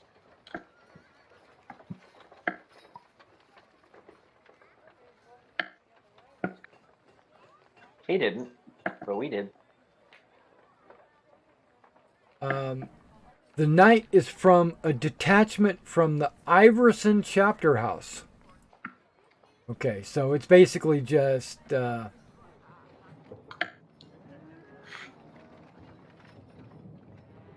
it's not a temple, but it's like a garrison of Lorani Knights.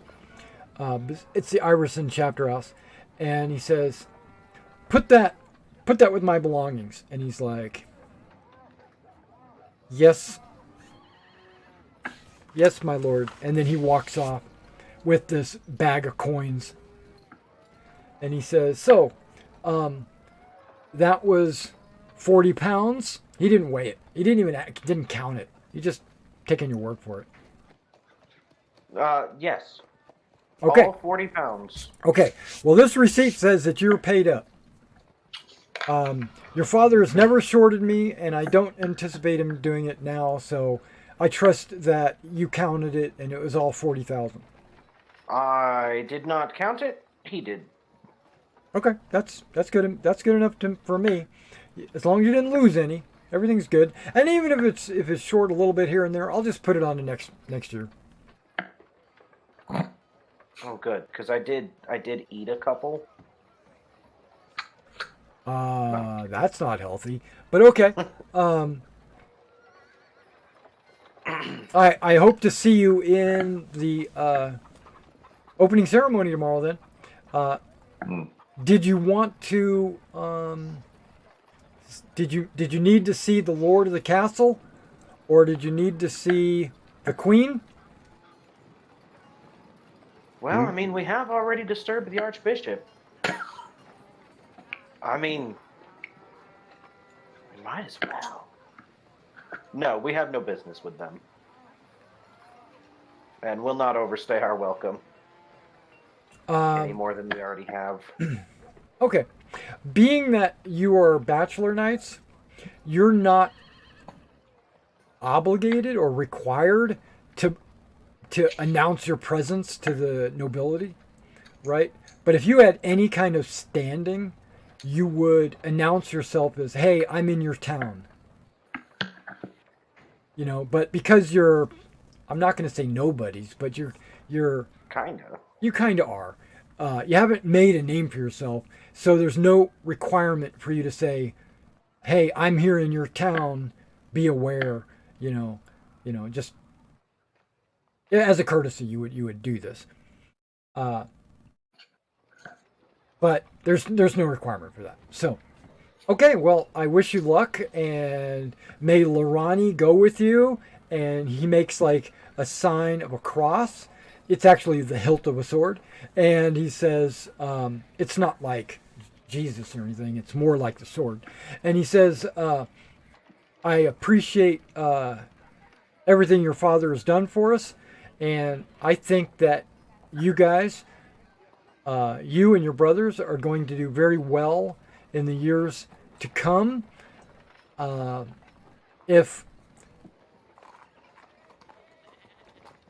If my visions come true. What? I have foreseen that you and your brothers will do great things in your life.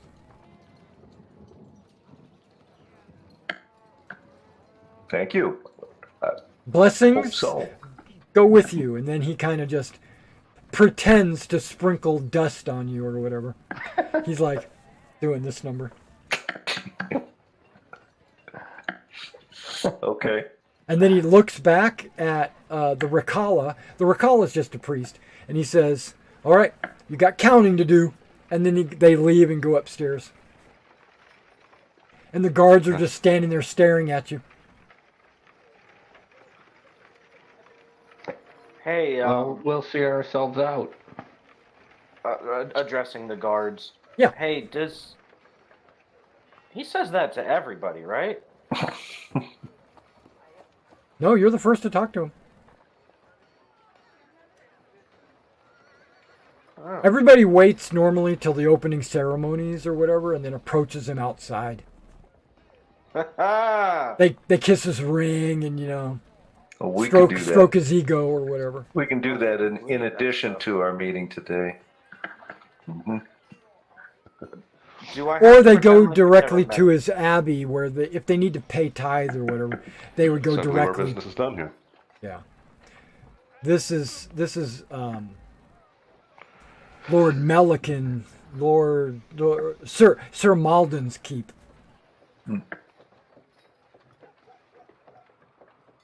But he's Sir Malden. He's even though this is his keep, he lives in the manor across the river. Why? Because this is more of a barracks, a garrison. Is Sir Malden a baron? No, he's the constable. Think of it like this is the king's property, but he's the foreman, or he's the manager of it. One might call him a landlord. Yeah, it's exactly that. But his proper title is constable because he's a brother. He's one of the brothers. Or son.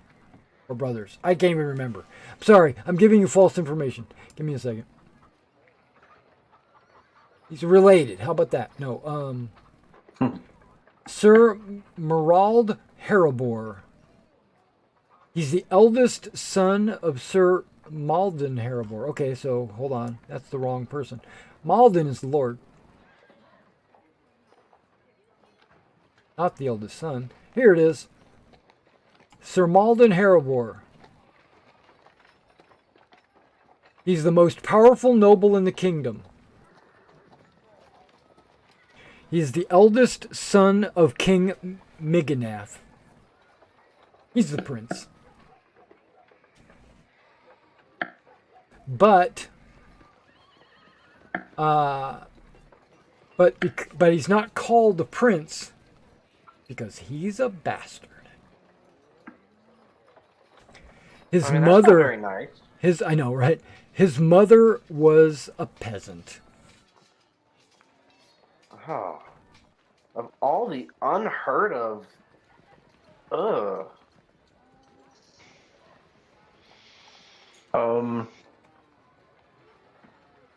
Is he a half brother then to the princess that signed the announcement of the tournament?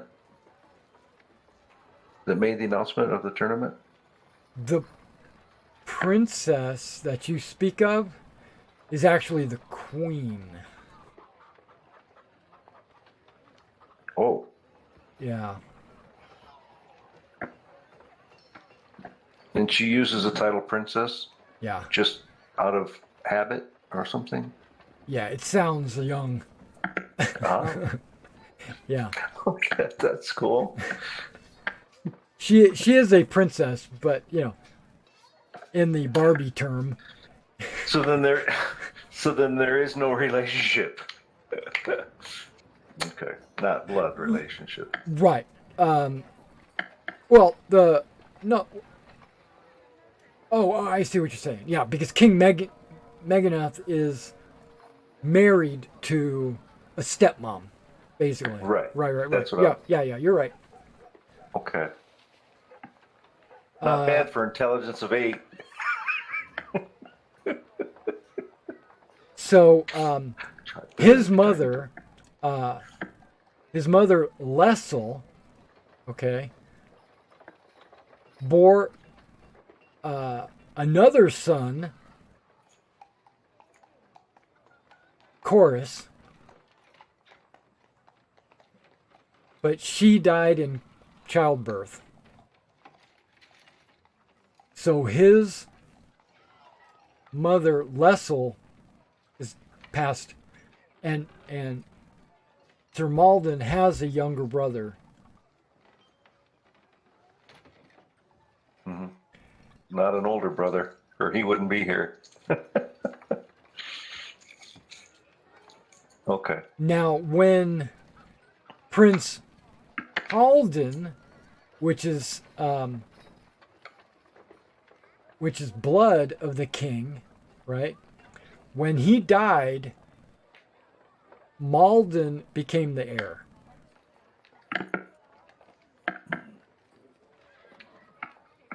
But it's contested because he's a bastard.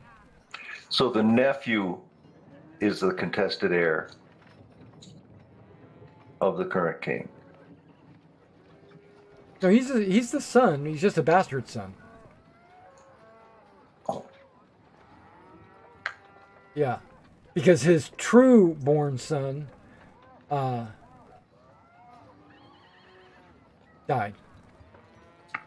Oh, the son died. Okay. His real son died.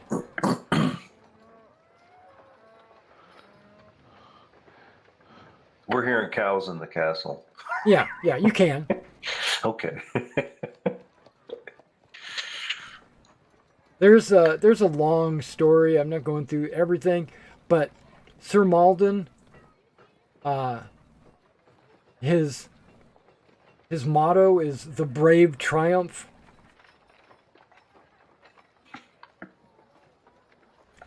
And he runs this shire, pretty much the whole shire, out of this keep, out of this manor. It's the largest town in Caldor. Got 800 plus people in it. It's where the king calls this place the center of government, but he lives in Tishal. Is this considered a royal castle then? Yeah, it's owned by the royal. And is this where the king would stay if he visited this town? In Olicon, Yeah. He'd be in this castle. Yeah, the queen is actually upstairs. Okay. The queen is the one that signed the tournament. Mm-hmm. Mm-hmm. Yeah, but she signed it princess, which leads me to believe that something's going on. I don't know. So if the king isn't here, the grand procession will be interesting. It'll be her that's going to take the spot. Yes, I haven't. And the guard says I haven't seen the king in over a year. Okay. He lives in Tishal. And he hasn't arrived yet if he's coming, but the queen has already arrived, so they normally travel together if they're coming here. Is it normal to swear your fealty to the queen in lieu of the king? Well, she's kind of his representative. And you wouldn't be swearing it to her. You would be swearing it in her presence, but still to the king. Okay. Yeah, because we swear more to the crown than the person, don't we? No, the person. I think the person. Otherwise, there wouldn't be civil wars all the time. But other people have seen the king, right? Seen the king when? In this town? In this castle? Ever. Have you spoken with any person who has seen the king in person in the last year? Well, I'm going to say no, but the reason why that is I don't get out much. I mean, this town, the king hasn't been to this town. We would know. Okay. Right? If he came through, it would be like a big deal. Okay. And as far as we know, he's off in Tishal.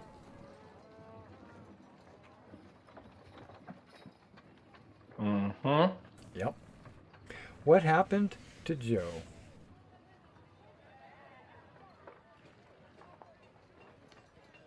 Sure. He's coming back. There he is.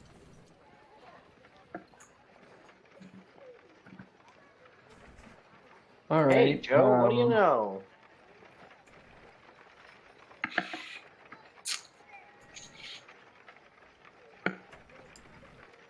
Well, now we got the rest of the day free. We should let ourselves out with the guard's help.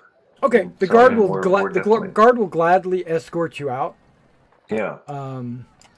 Take you out to the courtyard. Okay, now in the courtyard you can see there's a couple of granaries, like 3 tall granaries. There's an actual stable for the noble horses, and then like a blacksmith inside the keep. But that's pretty much it. And then I'll take you, leaving that token, because you might come back here at some point, like if you wanted to bury some bones. Olicon. No, you won't be, but you never know. Okay, so yeah, so when you're in the keep, right? When you're in the keep, this 3 little circles up here, I don't know if you can see that. Those are the granaries, and then over on the left side,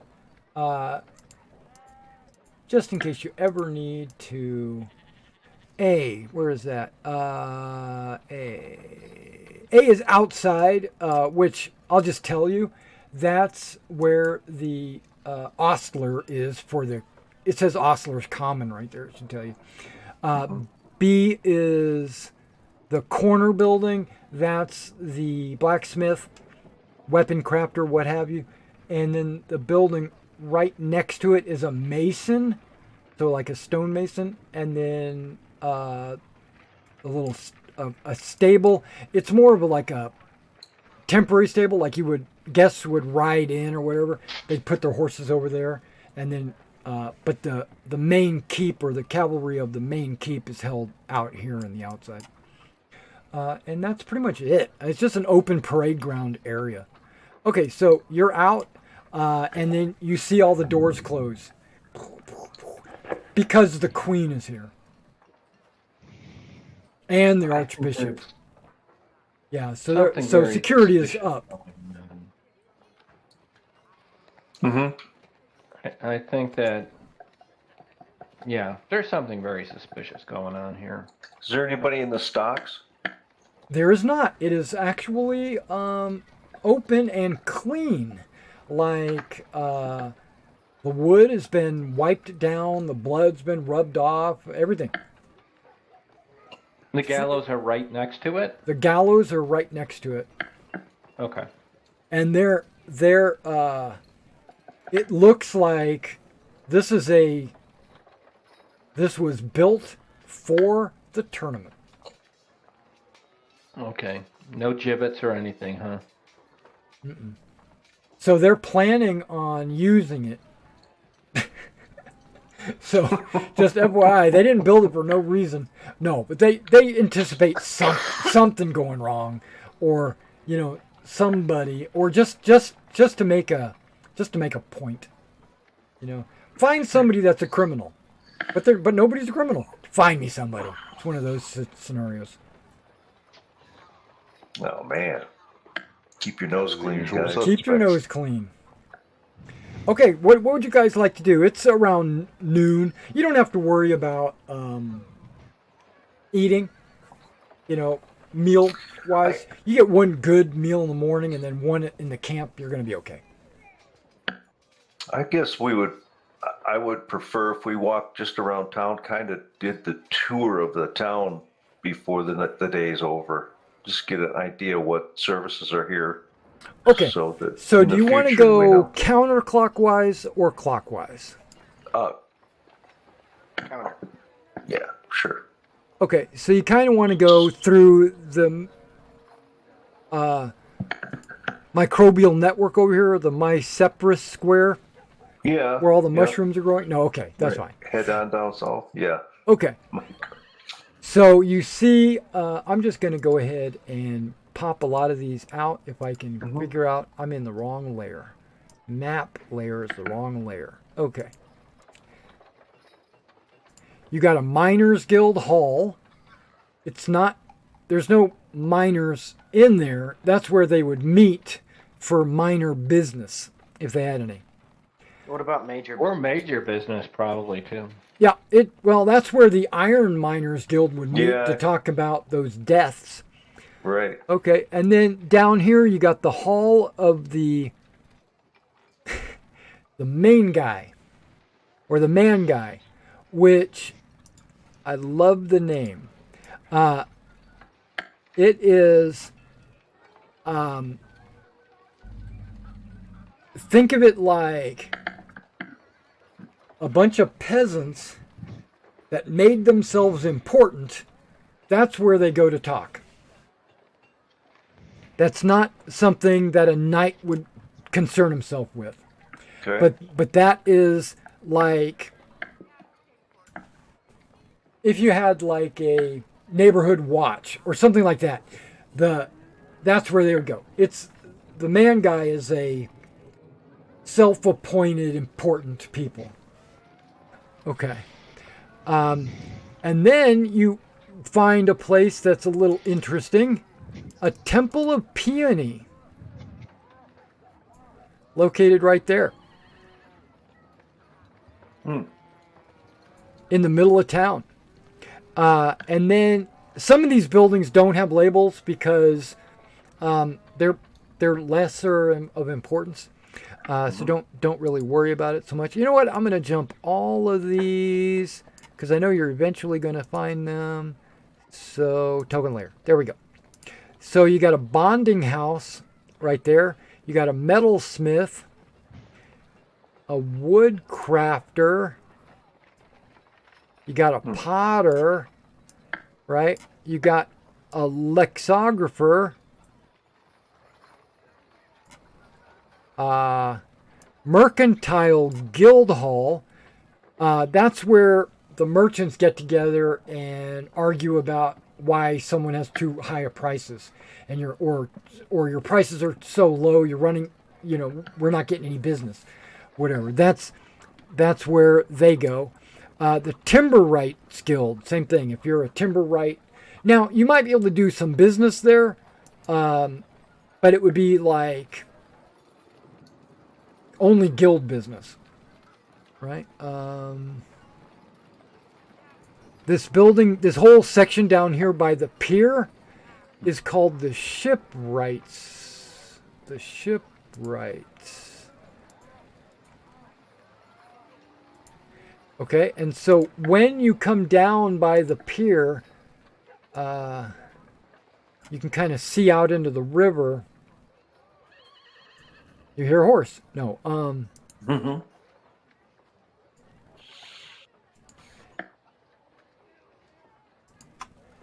You can kind of see the buildings up top, the castle over on the right, and you see these boats on the river.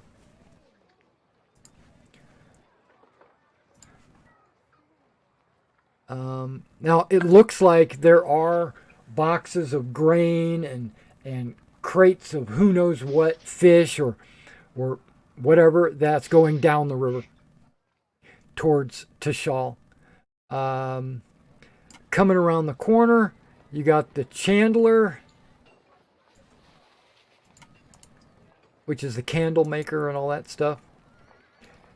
Over here,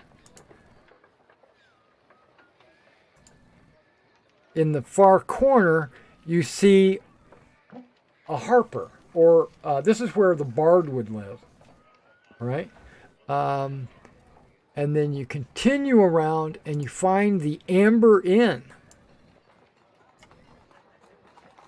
Are these statues, these little bullet or, like scope points or whatever these are? I think those are wells.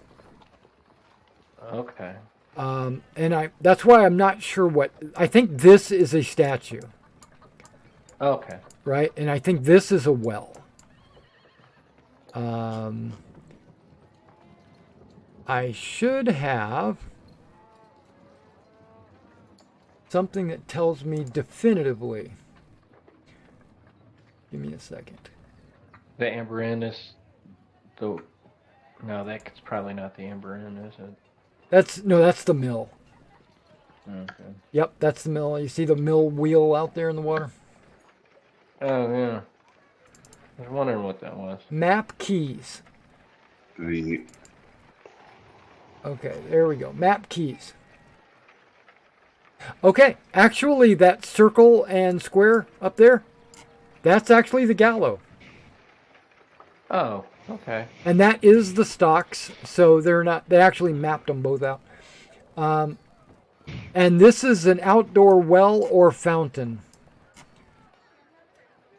They're pretty much wells. They're just wells. There's no fountain. Okay. Got that out of the way. Oh, and I closed everything. Okay, that's fine. And there's no way to just back up and reopen it. Give me a second. Campaign. I hear chickens. Okay. going tonight. And it's 11 o'clock. Let's just go ahead and finish this this tour, and then we'll call it. Okay. Okay, so the Amber Inn is right here, and it does look like it. You're standing right next to it. It does look like a shady. This is where, if there was such a thing as a thieves guild, this is where it would be. You know, if there were bandits or thugs or brigands, this is where they would meet. You know, it's got kind of a smoky, dark interior. You know, everybody's wearing hooded cowls, so you can't see their faces. That's the kind of place it is, or it appears from the outside. When you go in, you'll be pleasantly surprised. Okay, so we continue on, and you see, what is this? A brothel and another usurer or whatever you call them. 24 is the brothel, 25 is the usury. It's a different one. It is a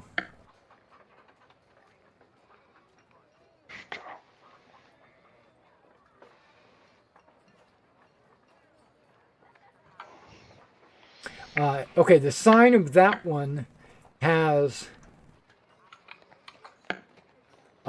parchment and inks on the sign. So it's like if you wanted parchment or ink or something like that, this is probably the shop you'd go to. There is a miller down here by the mill. Surprise, surprise. And then you have a bridge with guards. And they just look at you like, hi. Do you want to cross the bridge to the other side? I'm not a chicken. Can we see that it looks like continuation of the town, or do they just look like residences? It looks like both. I mean, you got two guards. You got two guards. They're standing there saying hello. Yeah. Oh, say hi. Hey. Head over. There's no. Don't worry about this bridge. There's no toll. Okay. I'll ask them if they've seen the ghost of Prince Brandt anytime recently. Oh, don't bring that up. Don't bring that evil on us. Okay. And they look around, like, yeah, we heard stories that there's ghosts. Hey, if a ghost comes over this bridge, I'll probably shit my drawers. I'm just putting it out there. But so if you see a guard running through town with shit coming out of his drawers, you know where the ghost is. We'll just follow the trail back. Just follow the trail.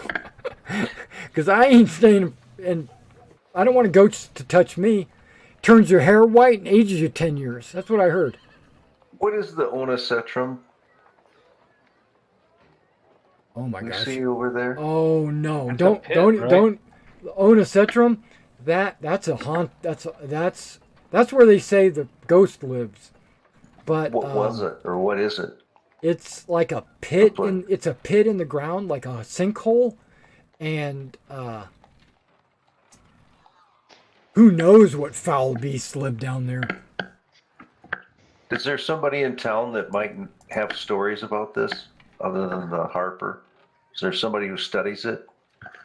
Well, there is the hermit, the old coot out there that lives in his shack. Okay. He tells stories about that. Oh yeah, we gotta talk to the hermit, man. That's I think Kecklin the hermit. I think the hermit needs us to buy him dinner sometime. He's a hunchback, so he knows those stories. Yeah. Yeah. Yeah, that's good. That's good. Okay, so you want to cross the river? You're free to, literally. Yes, if we could just to uncover some of the what the services are. Yeah. Just to be complete. Right. Okay. Which is good because you found the apothecary. Finally. Okay, so 27, the one on the end, is the apothecary, and he's the furthest from town. And then you've got a mercenary, number 40. This mercenary owns all three of these buildings. And there is a sign out front that says, in plain Lakeys, mercenary. Just says the word mercenary. Yeah. For hire. Okay, so you continue on. There's one. I assume you're going to go over to the Ona and look, at least to get it, at least to put eyes on it, right? Yeah. Okay. This other house over here is a charcoaler. I think that's right. A charcoaler. Basically, they make things that need charcoal. Like for fires or for writing or for all different kinds of things. Okay, so now the Ona Cetrum, I have a handout. You don't get too close because it's not wise, but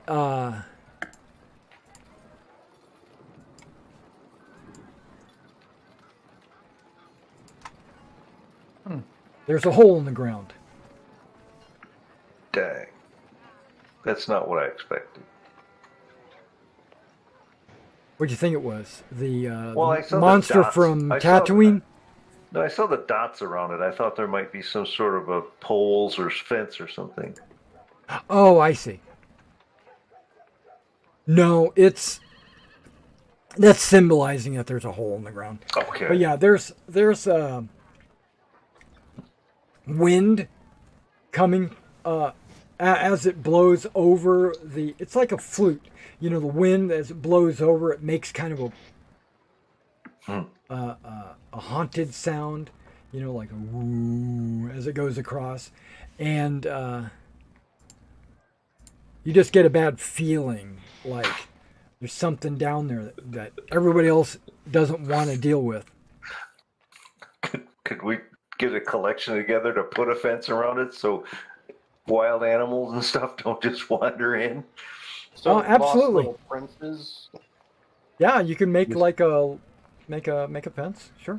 Actually, I'd like to, just from where we're at, I don't want to hook up to it because it looks ominous. Does it look like there's anybody's tied ropes to that branch in a while? Make an awareness test. Oh gosh.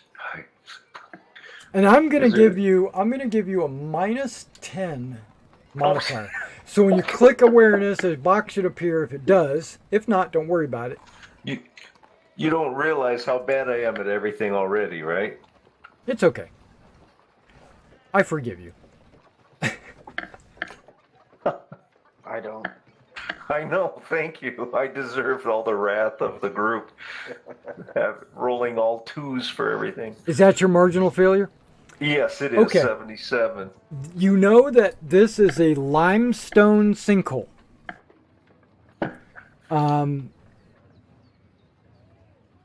you can't tell how deep it is at this angle. There is rope hanging from the broken tree. The rope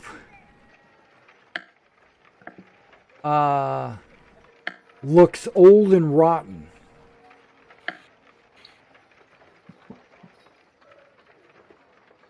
Some legends say that Prince Brandt is there.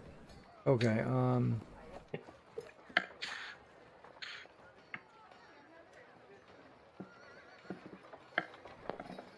yeah, but you see some old rotten rope hanging off the branches. Not like 50 foot of rope, but like maybe 3 or 4 feet of rope hanging off. Okay, so that would basically be the entire morning. So we'll start with next week. The start of the afternoon, like if you so if you want to visit the apothecary or anything like that, it is currently the 11th. Everybody gets to pick one skill that they used tonight, not the ones you practiced, that those go as your expected DPs at the end of the month. A skill that you actually used in game, you can make a roll on it, and if you get a success, it goes up by 1 point. Hide work and awareness. Oh my gosh, man, you made that by 1 point. That's good. Well, he said 1 point. Everybody's got his rhetoric, okay. Rhetoric is not only the ability to mumble quickly and confuse people, but it's also the ability to resist someone else that's mumbling quickly, and it's kind of both deception and insight or whatever. And Cal didn't make his roll. That's okay. You have to hit the little up arrow. Yeah, what is that? That's a test? Yeah, not the test. The up hit the arrow. wrong one. That's okay. Yeah. So hit the right one, and maybe it'll be a success. Hit the wrong one. Sorry. Yeah, no worries. It's all good. You want to fail. I hope so. You want to fail upwards, right? Oh. Okay. That's why it's hard to improve those. Yeah. Either way. Yeah, so that's just the way that cookie crumbles. Okay, so you learned that the king is not here. He hasn't been seen in this town for over a year, and which is odd because this is his summer home. You learned what else? The queen is here. The archbishop is here, and was happy with the fact that you resisted temptation, or resisted, or you stuck to your honor and your nobility and your father's wishes. And you learned quite a bit about the tournament, of when things are happening, where they're happening, maybe not so much. You befriended, even more so, Sir Emmett, and maybe next week we'll start some jousting, and hopefully Sir Emmett doesn't get eliminated in the first round. That'd suck. But he's here. His goal, I think he mentioned this on the road, is to become part of the King's Guard and the Royal Guard. Maybe not the King, could be the Queen, but the Royal Guard. And to do that, he has to place in the top 16. So that's, and to win the heart of a lady that he met last year. Is she in Olicon? This lady or Lorella? No? I haven't mentioned him or her. So you, maybe that's something you can inquire about in the evening. Is there side bets done on any tournament stuff? Is there gambling? Maybe in the Amber Inn. Yeah. Because that would be where that would be done. Yeah, okay. You wouldn't be placing bets. I mean, maybe gentlemanly bets, nothing serious. on the field. Yeah. I'm like he says, like a silver piece that he takes him out in one spot or whatever, things like that happen, but not like, yeah, in the Amber Inn probably. There's probably bets and gambling. They probably have a whole chart and they probably have a whole odds, like who's favored to win and all that.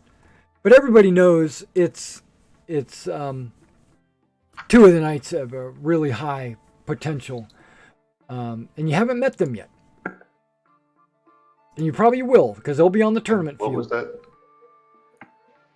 What was that line from A Knight's Tale? The Pope may be French, but Jesus was English. You're on. I'm glad that you guys have seen The Knight's Tale. I'm sure everybody here has seen The Knight's Tale. Because you have not? Okay.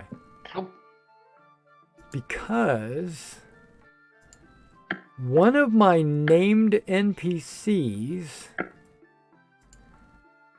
is probably in Olicon.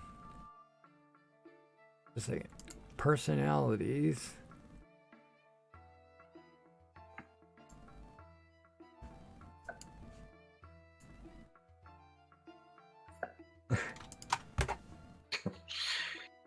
Sir Orden.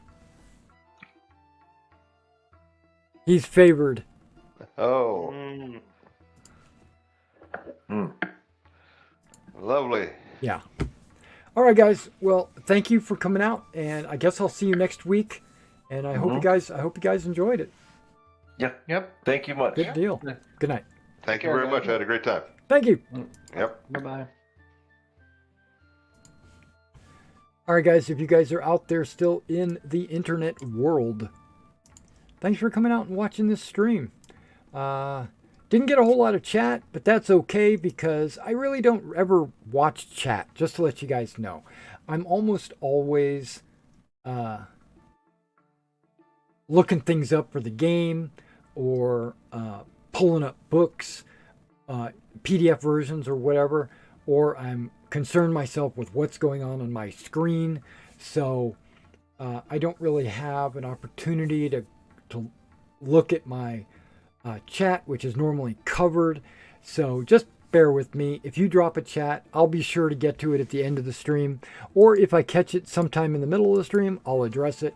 But yeah, okay, guys. Every Wednesday, starting at 7 o'clock, we play Harn. Harn is a lower fantasy, more realistic fantasy world. As you can already tell, they haven't met a monster yet. They fought some bandits in the first game. They fought some wolves in the second game. They fought no one in the third game. But they did enter a tournament and struggle with the politics of the area and the land and things like that. And that's kind of what this game's about. Learning a little bit about the king being missing or not present for some reason. And they learned a little bit about the bastard son in this town and some of the heir apparents. And that's going to be important if the king passes away or something like that. But more to come in the next few games. In the next game, a mini scenario, a mini plot line is about to begin, and I think the players are really going to enjoy it. All right, I'll catch you in the next one.